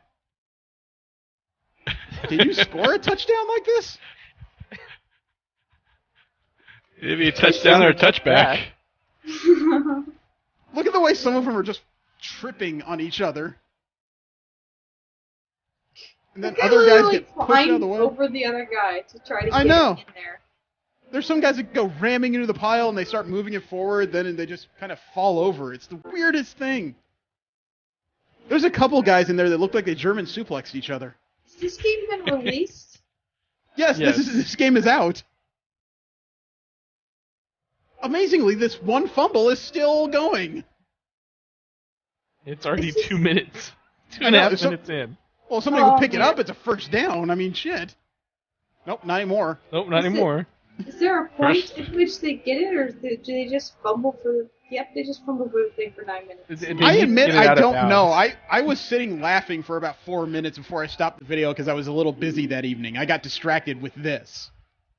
Oh, look, it's first down again. Oh, look, it's free. No, it's not. Okay. You might just walk away from this at this point. Whoa! Somebody got backdropped. And we're center field. So, this is what it looks like when everyone's drunk, huh? Yeah. What, both teams? Yes. Somebody came in with the infamous spray bowl. God, it looks like somebody just picked up somebody else and just threw him on the ground. Yeah, at some point the refs would have called this in an actual game and just been like, no, because there would have been a foul or something. This wouldn't have lasted more than like 3-5 seconds in a real game, I'm sure. Yeah, actually, somebody would have fallen on it. Usually by now the ball is stopped and pileups can last this long while people are trying to pull each other off and figure out who's got the ball. It can get a little ugly in a scramble. I mean, yeah, the quarter's over, but... Well, yeah, but it's still a live ball. Until somebody picks it up and has a hand or knee on the ground, it's still a live ball. I've never willingly watched a football game, so... This rarely happens. Who chained you down for him? My uncles would watch it at Christmas. I'd be captive on it. I just saw one of the Panthers roll over the top of the pile down the other side. I don't think we really want to watch this for 9 minutes, though.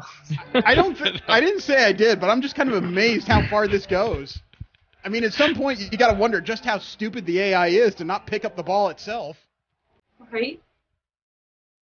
I'm actually seeing the thumbnail toward the end. They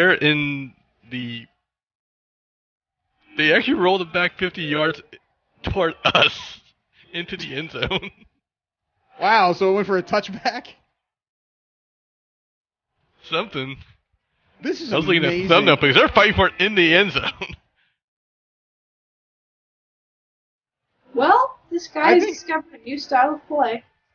Yeah, I think I've had about enough of that. Yeah. This is really bizarre. Oh, okay. I just fast forward to the end. It ended in a touchback. It squirted out the back end with nobody taking possession, so that's a touchback. Oh, no, wait. That's not a touchback. Technically, that's a touchdown for the other team. If nobody took possession and went out the back end, that's a touchdown.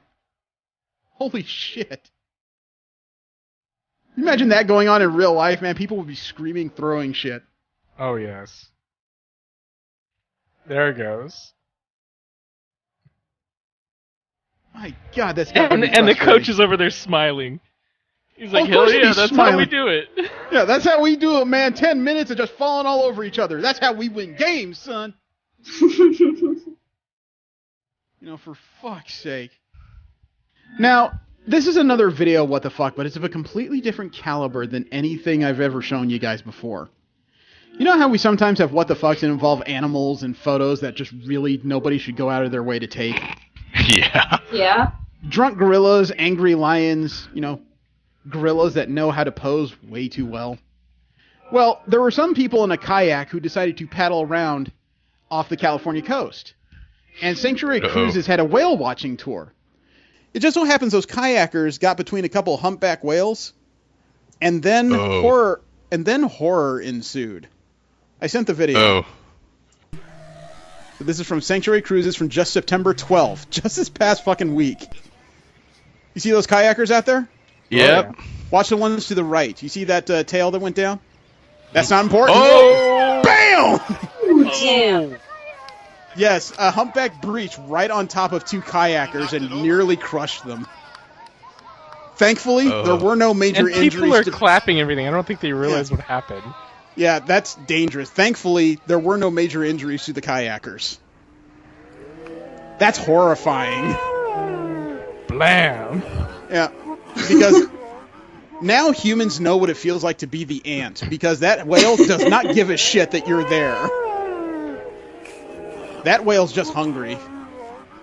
It really didn't need to slow down the audio, though. That's a little too creepy for me. Right?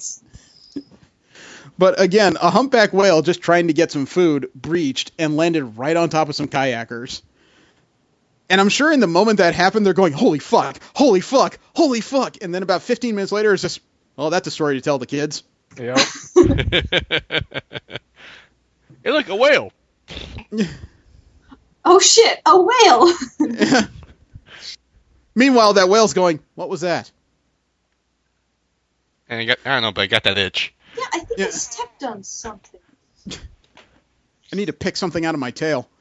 But that's not the only what the fuck involving animals or a video this week. There was somebody surfing off Manhattan Beach, and he got body checked by another animal.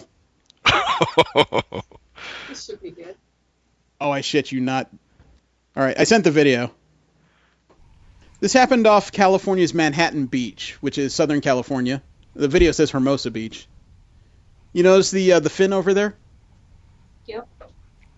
This guy's being followed by a few dolphins. He's a stand-up paddleboarder. Mm-hmm. You can see a couple of them just flowing right under there, right? About two or three of them. Mm-hmm. It's a nice show. They're going between a couple paddleboarders. Well, a few minutes later, here's this wave coming straight at him. See that shape? Boom! Oh! While some dolphins, my turf. While some dolphins were playing with each other, one ignored the fact that there was a paddle boater because he's a fucking lightweight and just decided to launch himself out of the water and boom, right into the paddle. Well, you could tell that he was kind of turning too. He was like, "Oh shit, there's something there." Yeah. Another story where there were no major animals or major injuries to either animal or human. But that was literally just a moment where you found out this ocean is not fucking yours.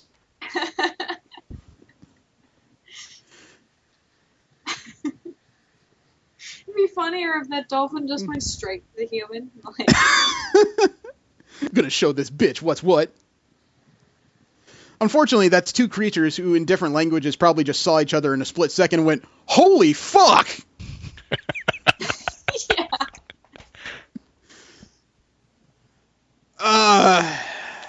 Now we have a story about overprotective mothers. Okay. There is a woman in Tennessee that claims that the book The Immortal Life of Henrietta Lacks is too pornographic for her 15-year-old son to read. Her son was assigned the book in school. She doesn't like it because it has description of, let me see, a woman's cervix, as well as some talk about her vagina. Do you know what the story about The Immortal Life of Henrietta Lacks is? No. Nope.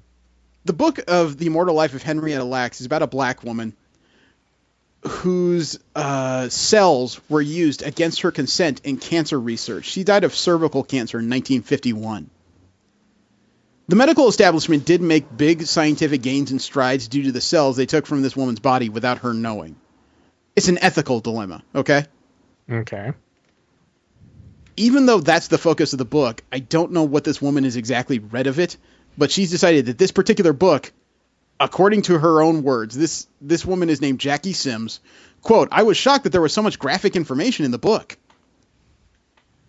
I consider the book pornographic. It could be told in a different way. There's so many ways to say things without being that graphic in nature, and that's the problem I have in the book," unquote. What she read that appalled her specifically, she cited a passage that describes infidelity and another that describes Lack's intimate discovery that she has a lump on her cervix. You know, the premise of the book.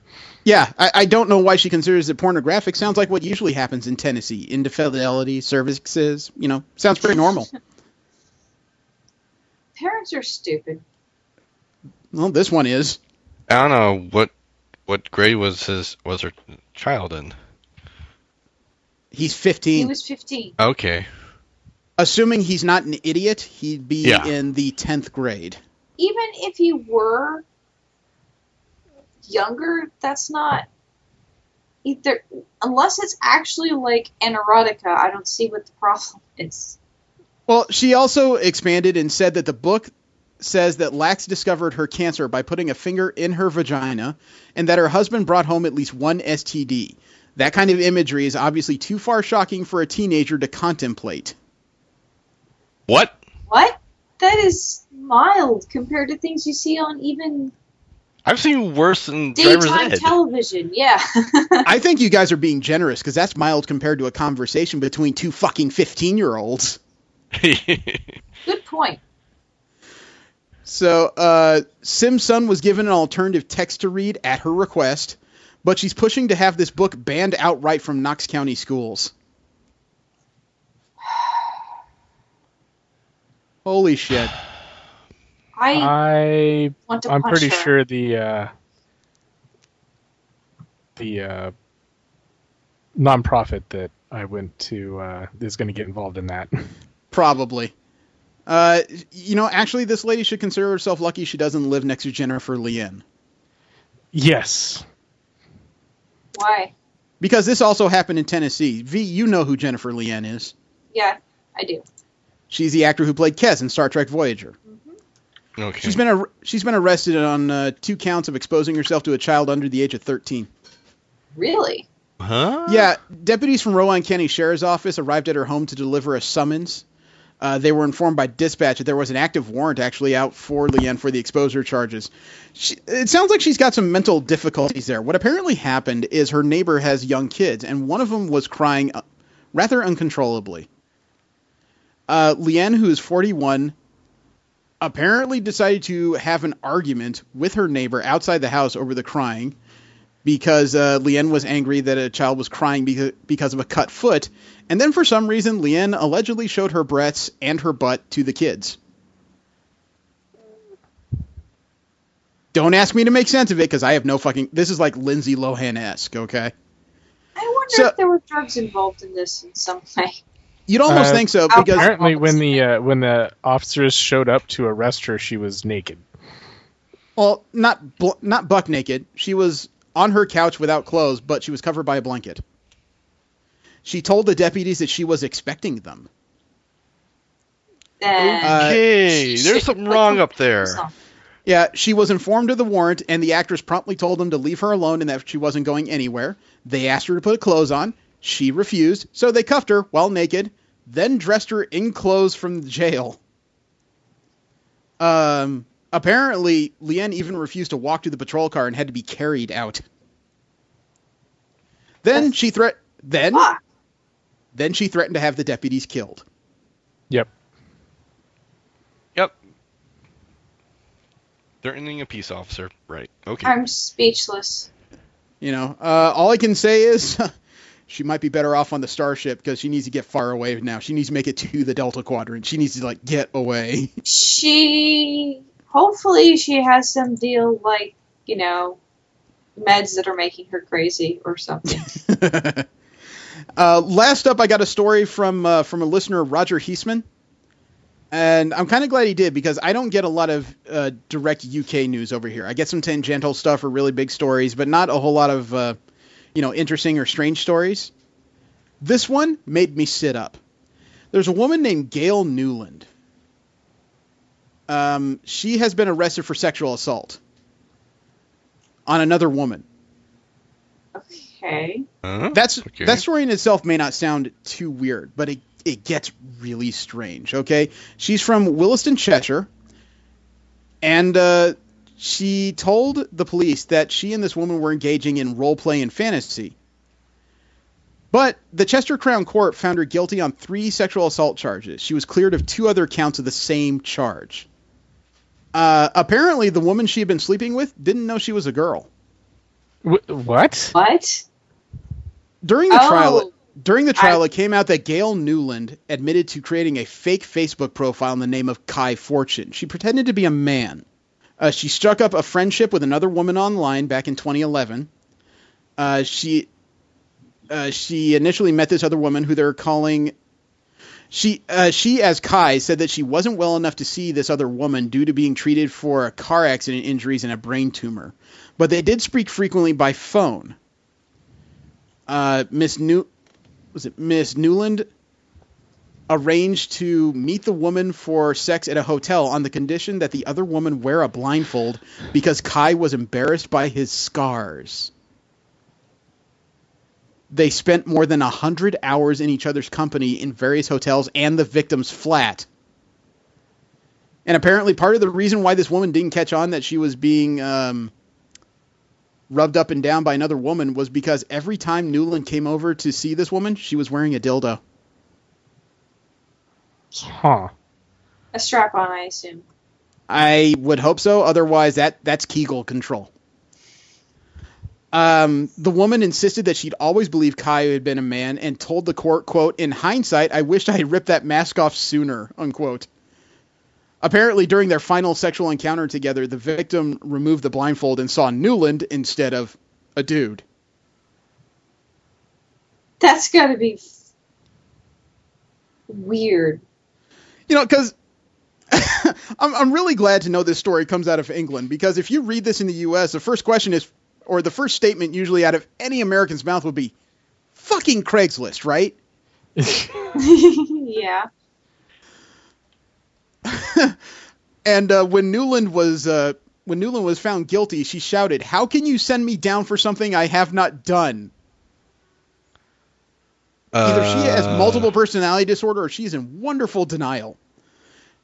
She broke down from there in tears and repeatedly said, quote, I don't understand, unquote, after the verdict was returned. The judge thanked the jurors for careful consideration of the case and said it would represent a, quote, difficult sentencing exercise, unquote. Holy shit. Yeah. I can't even... You know what really scares me, though, is that prior to sentencing, Miss Newland has been released on bail. Well, this woman needs to be locked the frick up, man. She is unsafe. At the very least, rip out every phone line in our house. This, God damn it, that is mind-bending what this woman has done. I mean, technically she didn't hurt her. Physically? No. Emotionally, that woman's going to be a mess. Yeah, she's going to be very sexually confused for a while. Very much so. Let alone trust issues beyond and beyond. So the story of some baggage. That's a Princess Cruise worth of baggage, dude. The story of the week is the 2003 volume, I believe it is, of Cable and Deadpool. It's the first series where the two characters shared headlines. It was an ongoing that lasted, I believe, 30-some-odd issues, although my memory on that is a little bit hazy. And, you know, I don't even know if I would call this one of those in-continuity stories, because a lot of the things that happen don't require anything else to be known. Mm-hmm. You know, all you have to have is a basic idea of who Deadpool is, and this, at least in my opinion, the story does a pretty good job of explaining everything else on its own. You don't need to read a whole lot of Marvel comics to understand this one. Yeah, but it's kind of nice because it doesn't do a whole lot of exposition. Not really, because Deadpool does a lot of his own. Yeah. I mean, the first 2 pages are him just watching TV. And yelling at it. Yeah, Right. like several days worth of him just watching TV, apparently that bored. Although, if you want an idea of what the tone of this series is all about, he's distracted by the TV in the middle of the day, his phone rings, and without looking away, somebody tells him through the phone, "Is this Deadpool?" And he doesn't answer them. He puts down the phone and walks away. You know, to go put on his mask. Yeah. Which is Hello? funny. I know. Hello, is there anyone there? I was told this was a number to call if I needed special needs. Hello? And Deadpool comes back, still in his boxers, still in a t-shirt, with his mask on, and just says, "This is Deadpool." Like he won't acknowledge the phone without that stupid mask. You know, it's just the first 5 pages do a really good job of setting up the tone of this series. You know, the mercenary? Well, I prefer well-compensated establishment provocateur. That was great. Yeah. Yeah. Have you ever heard of the One World Church? Nope. It's in France. I'll pass. It pays a lot. Good sir, you can't pay me enough to go to France while our countries are at war. We're not at war. We're not? No. Oh, well, how much money? Well, that sure is a lot. Yeah, well, that sure is a lot. Yeah. And- I've never read anything with Deadpool before, but it was highly entertaining. As far as Deadpool goes, is on zaniness, that's kind of light. Yeah. That really is light, unfortunately.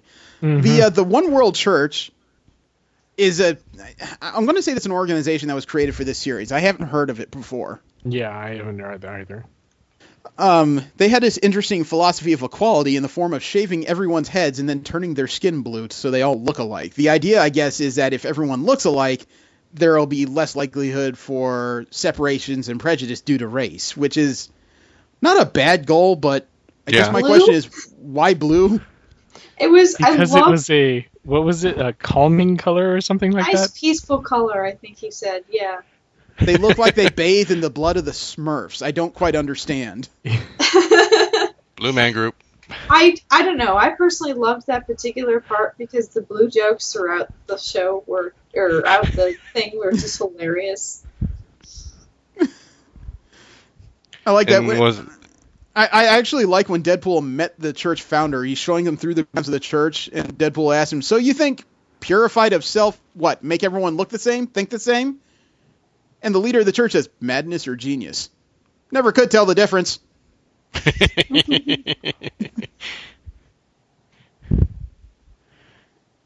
You know, and when he asked why blue, the guy responded with, "It's such a placid color, don't you think?" You prefer red and black. Yeah. And I like the fact that he leads him inside the church to their technological lab, and he says, "This is the Ministry of Information." Oh, totally Blofeld! I didn't get that. That's a James Bond reference. Stavros Blofeld was a high up in the works of Spectre. Oh, okay. I think he was their leader in several of their stories. So, Deadpool is hired to steal a virus from I think, German research lab? Yeah. Mm-hmm. Yeah. The facade virus. And unfortunately, that also makes it into the radar of a certain hyper-powered mutant called Cable. And this was kind of an interesting period of his life where the technovirus in Cable was not gone, but at a low point. So his telepathic and telekinetic abilities really strong. Extraordinarily so, apparently. Yeah, V, what do you know of Cable? Literally nothing.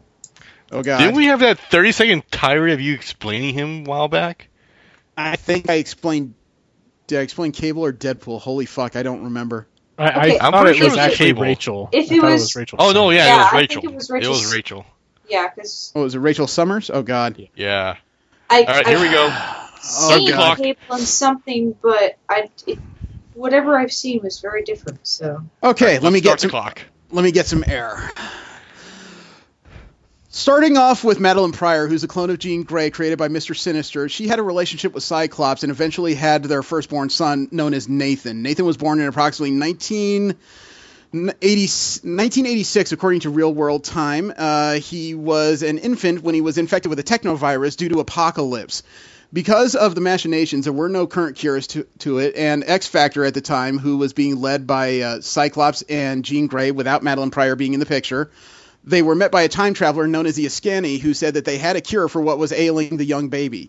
They took the baby forward in time, and about 2 years later, all of a sudden this character named Cable comes out of nowhere to turn the New Mutants into X-Force because he needed a rapid response team for mutant problems. Turns out that Cable is Nathan Summers, hyper-age, come forward in time, using his own telepathic and telekinetic abilities to keep the technovirus in check rather than let it run rampant throughout his body. Cable is not to be confused with his own clone known as Strife, a perfect clone without the techno-organic virus, but has all the telekinetic and telepathic abilities to his disposal if necessary. Strife has been known to try and eradicate the mutant race on several occasions, including using the legacy virus, which was known to enhance a mutant's abilities and then kill them in that order. Okay, I remember the bit about the X-Force thing, but none of the rest of it. Oh, well, and being Summer's son. Okay, how'd I do? Pretty good. Holy fuck. That hurt. So, yeah, this is Cable mostly in control of the technovirus, so he has a large amount of use of his abilities. And this is during the period where he was teaming up with Lee Merriweather from the Daily Bugle. You know, I guess you could say she was one of those earnest reporter types. She almost seemed like a riff on Lois Lane at certain points.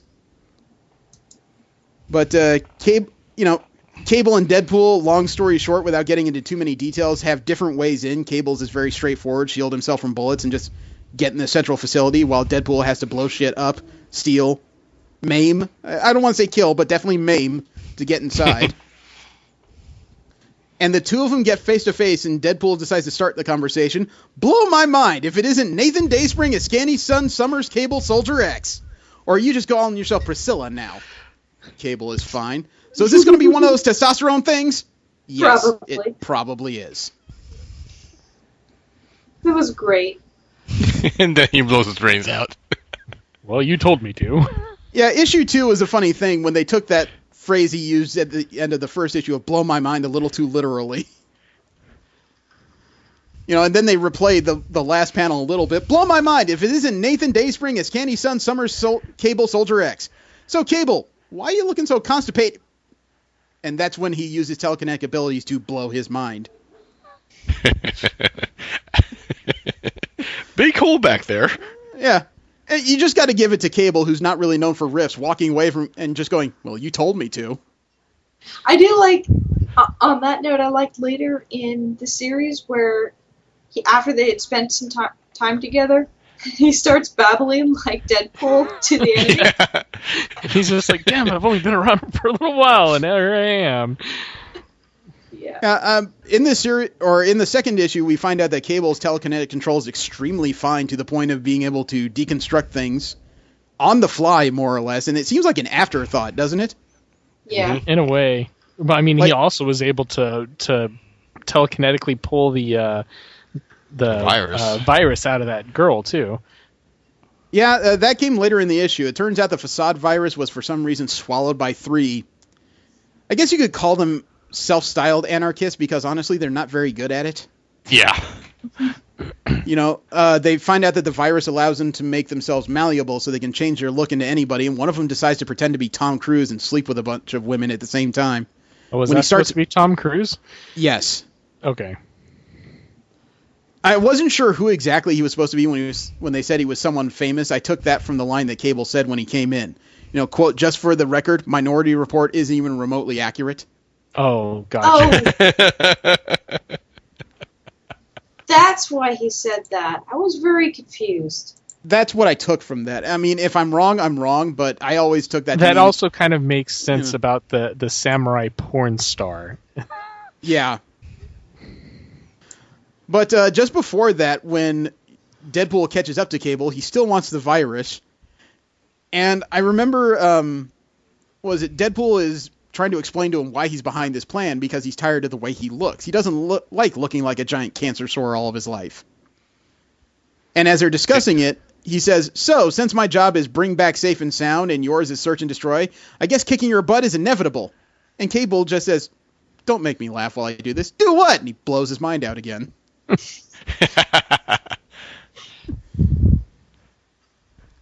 So the virus turned out to be fatal in this format, and it killed the young guy, but not before Cable telekinetically yanked out a bunch of the virus strain from him. And it looked horrible the way he was melting down. Yeah. Oh, yeah. Yeah. You know, the second guy he catches up with, he's already in the midst of a meltdown, but unfortunately he decided to take out his problems on everybody via machine gun. Which... And the chick with the rocket launcher. Yeah. Or Stinger missile. No, it was a rocket launcher. Stingers have that giant box on it. She had an old-fashioned, looks like a comic book version of a Russian RPG. Yeah, I think he referred to it as a Stinger missile in the comic, but it wasn't. Yeah. Yeah. And then he telekinetically disintegrated it, which was a very interesting move. And due to encountering the other two, he was able to yank the virus out of her body before it killed her. But it drained him, and he lost the virus, which Deadpool picked up and delivered to the One World Church via a bottle of Mountain Dew. Mountainly Dew. I'll just call a spade a spade. It's Mountain Dew. The third issue starts off interestingly with Cable, I guess you could say, recuperating. Mm-hmm. He's talking to his tech man, one of his former six-pack warriors, who it turns out Cable's the one who put him in that wheelchair, isn't he? Yeah, that's what they said. Yeah. Yeah. That's a story in and of itself. That the six-pack was before the New Mutants and X-Force, except because of time travel for him, it sort of is and sort of isn't. God, time travelers are fucking complicated. Mm-hmm. But he has the equivalent of a therapy session with Professor X, and while he's talking to him, Cable deconstructs his entire villa down to the bolts, and after Xavier leaves, he reassembles it. That's fucking scary. Yes. You know, you almost wonder why Cable couldn't do some interesting shit like that in Marvel vs. Capcom 2. Hmm. A couple pages later, under duress. a couple pages later, with Deadpool touring the One World Church's experiments with the facade virus and then playing with that cat is fucking weird. Yeah. I wasn't sure about the cat. He looks like a hair. It was a weird addendum. He looks like a hairless Garfield. Well, it turns out that it's his not dementia, but you know. He was whacked out and everything. Is the word you're looking for. There we go. Yeah, so they just hooked him up and started experimenting on him because he's a damn near infinite amount of genetic material to experiment with. And we're bound to get the formula right eventually. Yeah, but the fact that Cable poked his finger into his brain to get that direct psi connection, that's a little freakish. I know that's what the facade virus allows, but for fuck's sake. It was a little cold of Cable to just leave him there so they could experiment on him, though.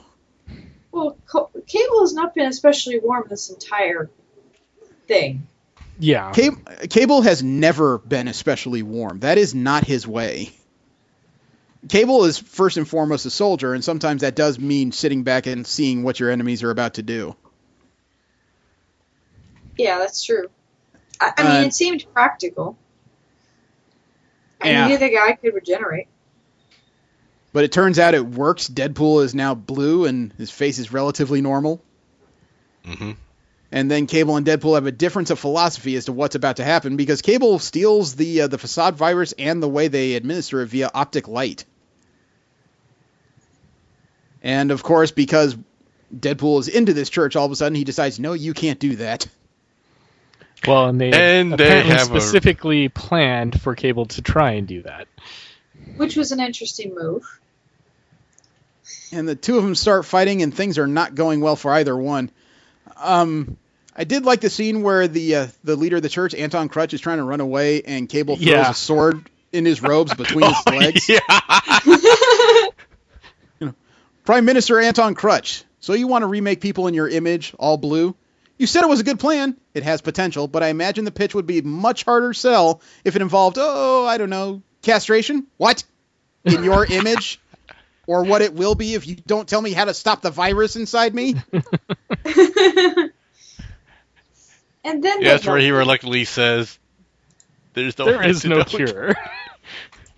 And Deadpool stops him, kicks him in the side of the head, and says, hey, if it's 4 o'clock, I must be liking the One World Church thing, but I am not cutting off Mr. Mighty, so let's not even go there.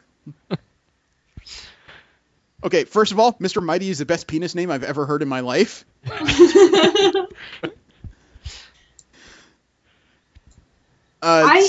Secondly, I did like the fact that Crutch was a little concerned when he kicked away Cable, and he just yelled, "Watch the sword!" Hey, I would be rather concerned with that myself. Yes. V, what were you about to say? And then they melted. Yeah, well, because no, Cable grew some stuff, and Deadpool melted. That's right. Deadpool melted into the ground, and Cable. No, there was a bit where Deadpool knocked Cable knocked him into the armory. Yeah, the thing is, the way the virus works is that it suppresses mutant gifts, which means that Cable's technovirus is starting to run rampant. That's what's coming off him. And unfortunately, the thing that nobody took into account was because it suppresses mutant gifts, and while Deadpool is not a mutant, his gifts are mutant-derived. So his body started succumbing to the cancer within it. Well, one thing I liked after Cable got a hold of all the guns was one of the guns had Liefeld on it. Yeah, it said Liefeld Extra Small. What? Okay, yeah. The Gatling gun Cable pulled out of that armory Deadpool knocked him into, on the side of it was Liefeld Extra Small. That was both a nod to the creator of Cable and Deadpool, Rob Liefeld, and a knock against him because he was known for making insanely large guns in just about every drawing he's ever done. Yeah. And I also liked the fact that Cable's like, okay, I tried to do it the hard way. Now I'm going to do it the easy way, which is blow everything up. Yeah, pretty much. And then the leader of the One World Church finally gets to a car, wants to go to an airport, and finds out he's broke. Because you can't pay me. Because Hammer hacked all of his accounts. Yep. And money here, money and here. I loved the fact that he gave his mom $3 million, and his mom was like, "No, this time I want 4." Yeah. Yeah. I liked his recap though. Let's see, $3 million for the NAACP, $3 million for the Magic Johnson Foundation, $3 million for mom. I want 4 this time.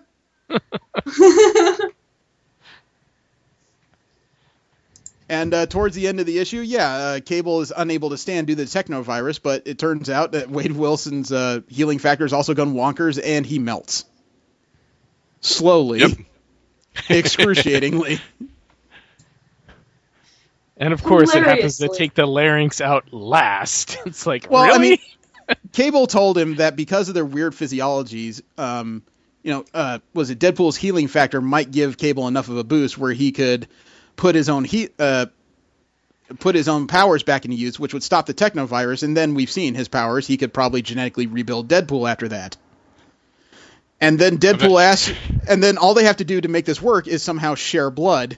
And Deadpool's question is, we're not going to have to kiss or anything, are we? Oh, and I don't understand. It said he swallowed him, but I don't see the swallowing. Didn't exactly. After a few excruciating scenes where Deadpool is slowly getting to him, but losing body parts to the point where he's dragging himself by his chin, and then they finally, the fluid that Deadpool melts down into touches Cable. Cable uses that healing controls factor it to surround himself with Deadpool. It looked a little weird because it went purple instead of being red and black. That confused me too. Well, the skin was still purple underneath that, or not purple, blue underneath that suit. He absorbed all of what was left of Wilson by probably using the last of his telekinesis to draw bits of it to him, and then it started a cascade effect. Right. He got better until he drew all of Deadpool into himself telekinetically, and then puked up what remained. Yeah, which then reformed into Deadpool. Yeah. Oh, that was quite That was peach-skinned but normal-looking Wade Wilson. Yes. And of course, Deadpool being Deadpool, the first thing he does when he gets out is punch Cable in the face and says, "You swallowed me."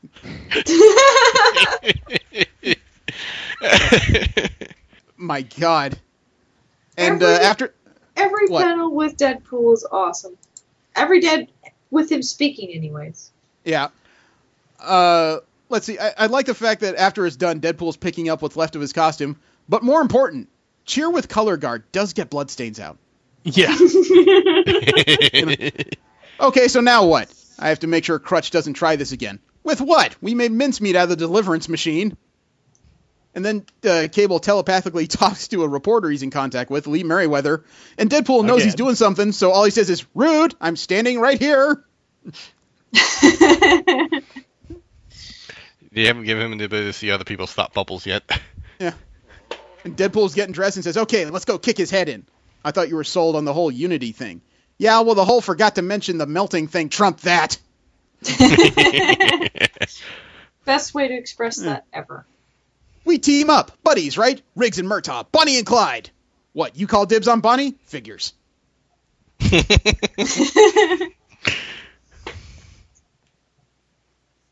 Cable's an asshole. Well, yeah, to an extent, so is Deadpool. Yeah, but Cable's an unfunny asshole. They're assholes of different caliber. So Cable tries to track down the leader of the church, and he gets hit by a strange guy in an exosuit. I never caught his name. I don't know, but he had light powers. It said his real name a couple times. I don't know if he had an actual superhero name. I was confused by that as well. Lightmaster. Lightmaster is a C-list villain. Literally just powered by light? Projection of light, can transmute into light sometimes. Kind of generic as far as villains go. But rather powerful when you think about it. Yeah. And it is interesting. That's an interesting statement of power when Cable tells him, or when Lightmaster is being surrounded by debris by Cable, and Lightmaster tells him, "And I assume trying to telekinetically cover me in a sheath of debris is for my own good?" And Cable tells him, "Beats the alternative," which is, and Cable's telekinetic powers push him to the far side of the moon.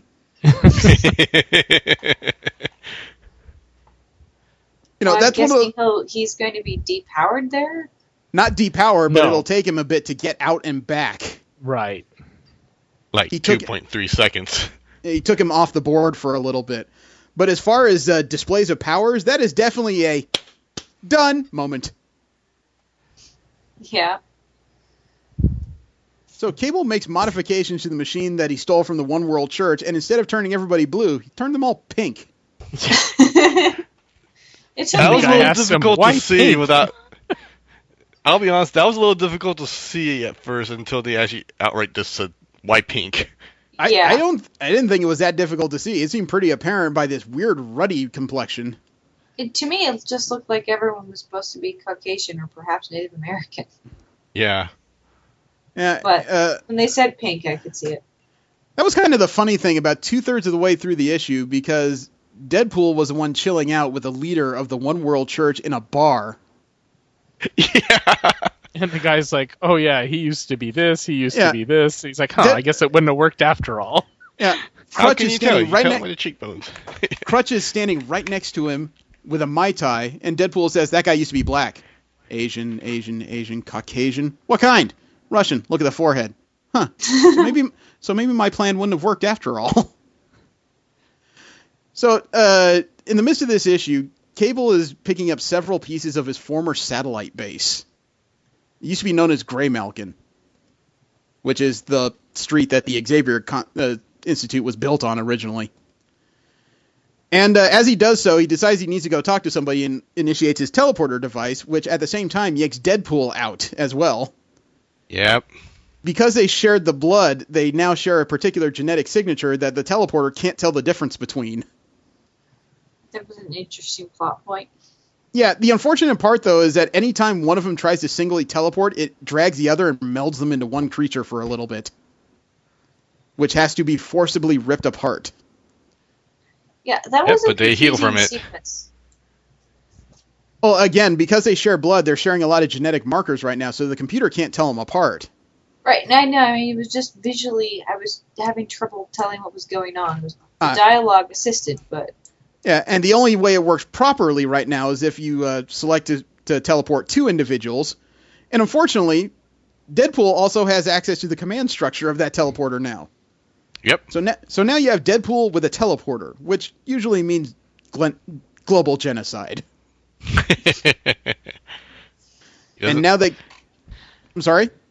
I was saying he no longer has to pay for travel. Yep. And now that Cable has rebuilt his station, which is a next-level kind of item that he cleared with nobody, S.H.I.E.L.D. is looking for a little bit of help as to what to do. And they don't need help because they have volunteers. And that's Cyclops and the Astonishing X-Men. Oh, I thought that was X-Force. I forgot how much I hated Beast's cat phase until I saw him again. I was like, oh god, that's horrible. I like Beast cat phase. I hated that particular costume. It looked like a weird Tarzan riff, and the way it comes up underneath the pecs and stuff. The woman on the right, remind me of her name again? Emma Frost. Emma Frost, the White Queen. Yeah, that's right, the White Queen. White Queen, founder of the Hellfire Club's training legion, the Hellions. It was. She's another telepath, isn't she? Or is she? Yeah, Jean Grey's replacement, in more ways than one. Well, not exactly. She started out as a telepath. She has a secondary mutation now of diamond form. It has it imbues her with super strength and invulnerability, but it shuts off her telepathic abilities when she uses it. She's had 2 legions of teenage mutants underneath her care and tutelage called the Hellions, both of which have met their demise due to different reasons, if I remember correctly. One was a Sentinel attack. Yeah, one was a Sentinel attack. The other one was Trevor Fitzroy. Yep, Fitzroy. Let's see. She started a telepathic affair with Cyclops while he was still married to Jean Grey. Before they could get divorced, Jean Grey died, and Jean Grey pushed him telepathically from the grave into a relationship with Emma Frost, because if he refused and left the X-Men, it turns out their future would have been much, much worse. As in mutant global genocide under the command of Sublime. Oh, lovely. Yeah. In modern comics, they're not seeing each other right now, although that has to do with each of their self-loathing rather than anything either of them particularly did. Both of them see each other as unworthy of the other. Or both of them see themselves as unworthy of the other, not each other. Jeez. I like the art throughout it. The art by Udon, it was very striking. It almost reminded me of Mark Brooks in a lot of places. I did have a little bit of trouble with the coloring. The coloring was kind of flat. Yes. I didn't Distinct. really have an issue with it. It was almost like a bunch of stills from a cartoon in a lot of points. Could have used a little more gradation, in my opinion. And Yeah, I would agree with that. It's a little stark. Well, I mean, the first issue was very detailed, but after that, it seemed to go downhill from issue to issue. I'm only going to guess that the colorist got pressed for times as work piled on working on this thing. But Mark Brooks is one of my favorite artists in comic books. He has a very unique style of art. Really like his stuff. See, V, you mentioned how you like Deadpool, how he shows up in every panel and there's something comedic going on. Mm-hmm. The best character who had a quote about Deadpool was another mutant, Domino. Who is also a friend of Cable. Yeah. Okay. Cyclops sent her to talk to him at some point and find out where he stood on a particular issue. And after she came back, she seemed a little confused. And what was it? Cyclops asked her, "So, did you reason with him?" And she stood there thinking for a moment, and then said, "Well, you see, I can't." Okay, talking to Deadpool is like talking to someone being attacked by bees. Okay, why? Random is the course of the day. Okay? Good example. He sent Domino back to neutralize Deadpool so they could deal with somebody that he had threatened to kill. See, at this point, Deadpool wanted to be an X-Man, and there was a mutant hater making a lot of very public statements. He decided the best way to be a help to the X-Men would be to kill this guy. And the X-Men thought, no. So they sent Domino to go neutralize him. He spent all morning cooking pancakes. And when I say all morning, I mean cooking an insane amount of pancakes. So when Domino encountered him on the roof of his building, he kept his hands up, but he kept walking toward her. She kept backing up because she really didn't want to shoot him. You know, he meant really well, but you really don't want to let him in your personal space because as crazy as he is, Deadpool is an insanely good fighter. So as he stepped forward, she stepped back. And eventually she realized she was standing in the middle of a skylight that gave way. She landed in a swimming pool that had no water in it because it was filled with pancakes. Oh. That's bad. That was his way of getting rid of her. No, he couldn't devise a trap or just neutralize her. He dunked her in pancakes. That he spent all morning cooking. You know, and Deadpool has this strange way of being able to get into someone's head with his voice. At one point, Domino tried to convince him not to go forward with what he was doing. And he said, you know what? It's really weird. I have like all these random fears, you know, like cows. I really just want to shoot every cow I see. They just mess me up. You got anything like that? And she says, yeah, chickens. Really? What do they do for you? Well, they just... Never mind. I'm not answering this question right now. And of course, later on, when Deadpool escapes, Cyclops sends Wolverine to deal with the problem to help Domino, which is almost like saying kill it and kill it dead.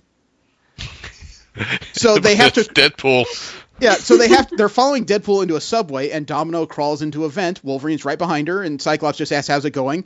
Wolverine says, we're catching up to him. We're taking an alternative route, but he bumps right into Domino's ass. He says, hey, Domino, what's going on? Get a move on. I can't. Why not? There's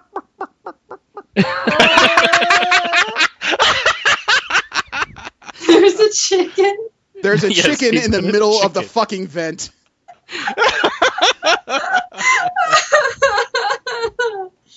That's hilarious. And she's an assassin herself. Yep. So, you know, the series is very comedic. It takes a little bit of groundwork to get caught up on, but it does amaze me how easily someone can slide into this book. Oh, yeah. It really takes limited to no background of knowledge of Marvel. It would be nice to know more about Cable, but... Oh, God, you have to read so much going back to the 80s to figure this shit out, and even then, you'll never get a full picture of him. I would have been... I like understand the whole parts with Cable in it. With Deadpool in it. I could probably have done without the Cable. Well, that's why Deadpool I realize it'd be an entirely different plot without Cable, but yeah, it is entirely different. Deadpool's had a number of his own series, and his delusions vary. I mean, this book, I would argue, is probably Deadpool at his most sane since his healing factor kicked in. There's no extra dialogue. He's not talking to himself. Yeah, the next one that I can see that was really good, in my opinion, was when he was facing off against the Dark Avengers. That was close. that was just I mean, even then, he wasn't facing most of the Dark Avengers. He was dealing with Bullseye. Yeah. Well, what was the girl? Because he was sitting there confessing his love to her, and she was actually believing it for a while. That's a complicated story, because who he was talking to was the Yelena Belova Black Widow, the second one, right? That's right. Turns out he wasn't talking to her at all. Oh. That was a He's plant. talking to himself? That was No. Natasha Romanoff in fucking disguise. The Dark Avengers had a spy as their leader. So the Black Widow, the one that reports to Nick Fury, was the one who was spying on Norman Osborn during that period. But that was a whole other complicated issue. No, there was a period where Deadpool had not one voice in his head he talked to, but two. Three, I thought. Nope, just two. It maxed out at two. There's only a story of a third personality if you count the story where Deadpool killed the Marvel Universe. The one where there's a new persona that kind of killed the other two and then forced him to kill everything. Two is where it maxed out, and it turns out his neuroses was only half earned. The yellow boxes of his monologue are him talking to himself, right? Right. The white boxes are another character entirely.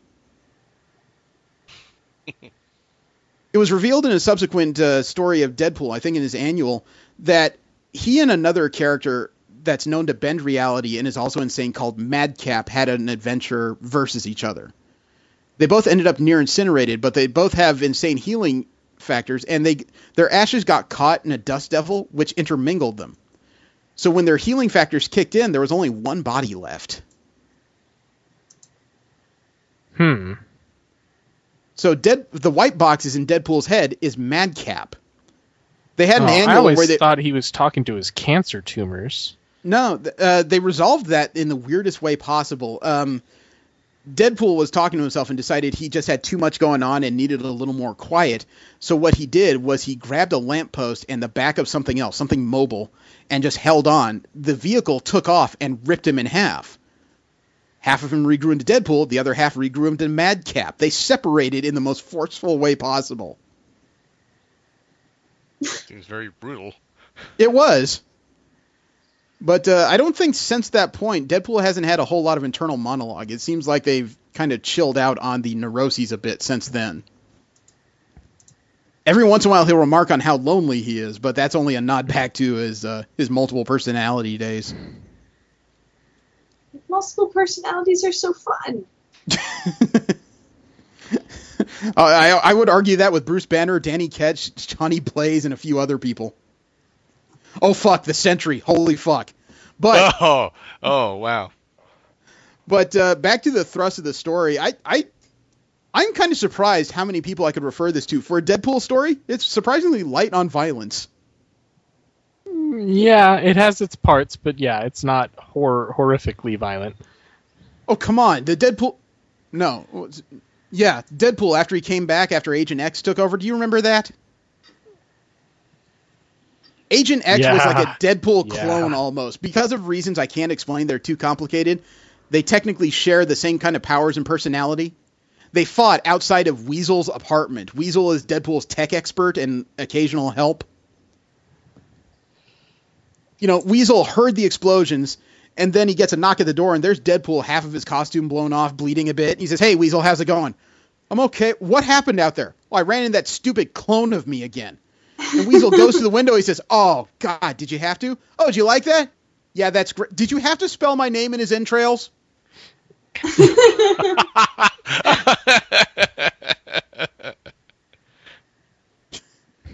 That's average Deadpool. So, yeah, I would think there's... Obviously, this would go really good for people looking for comedies. But as far as Deadpool goes, it's PG-13. So I'm kind of surprised how many people I could give this book to. And it's a good point. Yeah, I'm sorry, go ahead. It's actually got a somewhat interesting You know plot. what? Like they actually, like the whole Church of the One thing is an interesting debate topic. Yeah, actually, this series is what got my wife into comic books. I was reading these and laughing. Then I put down my comics and put them away. I come back in the room after the kids had gone to sleep. She was trying to figure out what the fuck was so funny. So she read this, and all of a sudden, she wants everything Deadpool. Watches, T-shirts, video games, cards, You know what? I can agree with that, because I was just about to say that I think I might try to watch or read more Deadpool stuff. Well, you're in luck. It turns out next year there's going to be a movie. Oh, yeah? Oh, that's right. I think I remember hearing about that. Yeah, but We talked about that. don't make the mistake of watching the Wolverine movie. X-Men Origins Wolverine, you mean? Yeah. Oh god, yeah. No. Yeah, don't watch that. Ryan Reynolds does an awesome Wade Wilson. The Deadpool, they butchered it. Oh no! But then that wasn't really Ryan Reynolds at that point, so yeah. Nope. Oh, I remember them interviewing him about that. He said, yeah, he loved playing Wade Wilson. And when it came to the subject Deadpool, he kind of danced around the subject. Didn't really badmouth it, but... Well, that's because he didn't play the role. He disagreed so much with what they did with the character of Deadpool, he refused to film those scenes, so they hired somebody else. Oh. That's somebody else. That's somebody else's Deadpool, and that's the reason why they wrote it so that his mouth was sewn shut. Yep. That's weird. It really was. It was the source of a lot of complaints. All I can say about the Deadpool from that movie is it's really not worth going over, but if I had to describe it in simple words, Cyclops Wolverine Nightcrawler hybrid. Yeah. Mm-hmm. That's simple terms, and I won't go any deeper than that because I really don't want to make you go watch it. No. But yeah, I'd recommend this book to just about anybody over the age of 13. I mean, it's a fun read. Yeah. It's not going to form any serious thrust of conversation in forms of sociological issues. The whole one world church thing was kind of it wasn't really a statement on society so much as it was a good reason to take two characters who shouldn't meet and make them do stuff together. Mm-hmm. And I don't know, for some reason, I felt like when I say fast, it went fast. But what I mean by that, it wasn't rushed. It felt like, oh my god, I'm done already? What the hell? Yeah, there's not a whole lot of moments of characters sitting around the coffee table talking about what they're going to do next. They just did shit. Yeah. It was... No, they carried that kind of conversation in the fighting. It was truly, fun to read from the standpoint of, you didn't know what they were going to do next, but it was going to be something zany, and it just the flow was really good. If you want to know where this series really heads to, all you need is the first page of the first issue. It's a summary story for both characters. Cable. Nathan Summers is one of the world's mightiest mutants, but recently his telekinetic and telepathic abilities have spun out of control. Nathan struggles, at war with himself and the times he lives in, because he knows that the only way to forge a peaceful tomorrow is to fight for peace today. Deadpool. Wade Wilson is a gun for hire, a byproduct of the military's Weapon X program. Wilson was given incredible strength, agility, and healing powers, but at a price. His cellular structure is in constant flux and his sanity is questionable.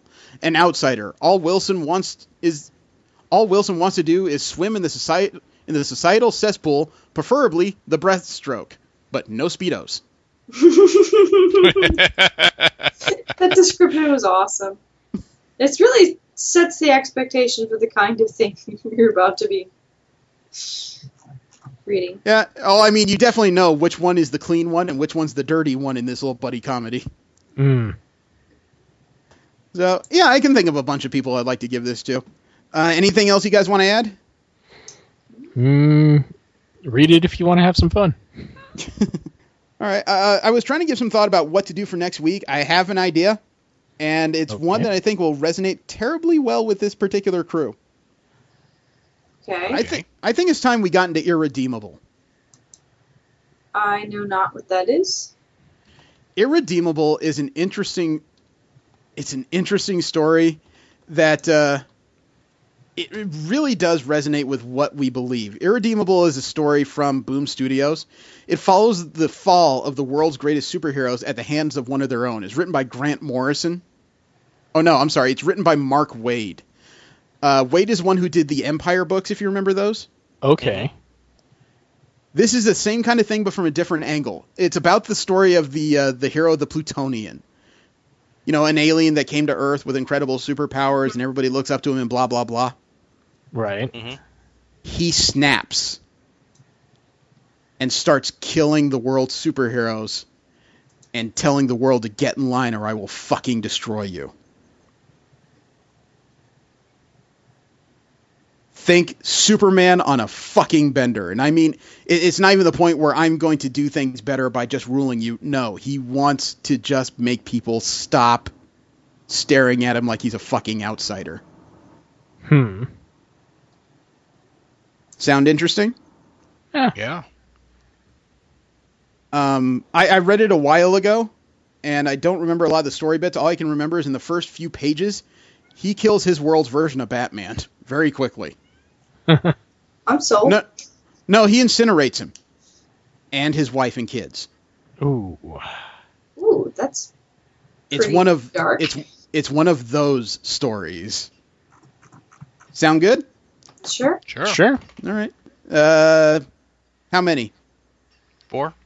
I was just about to say 4. 4 issues of Irredeemable? All right.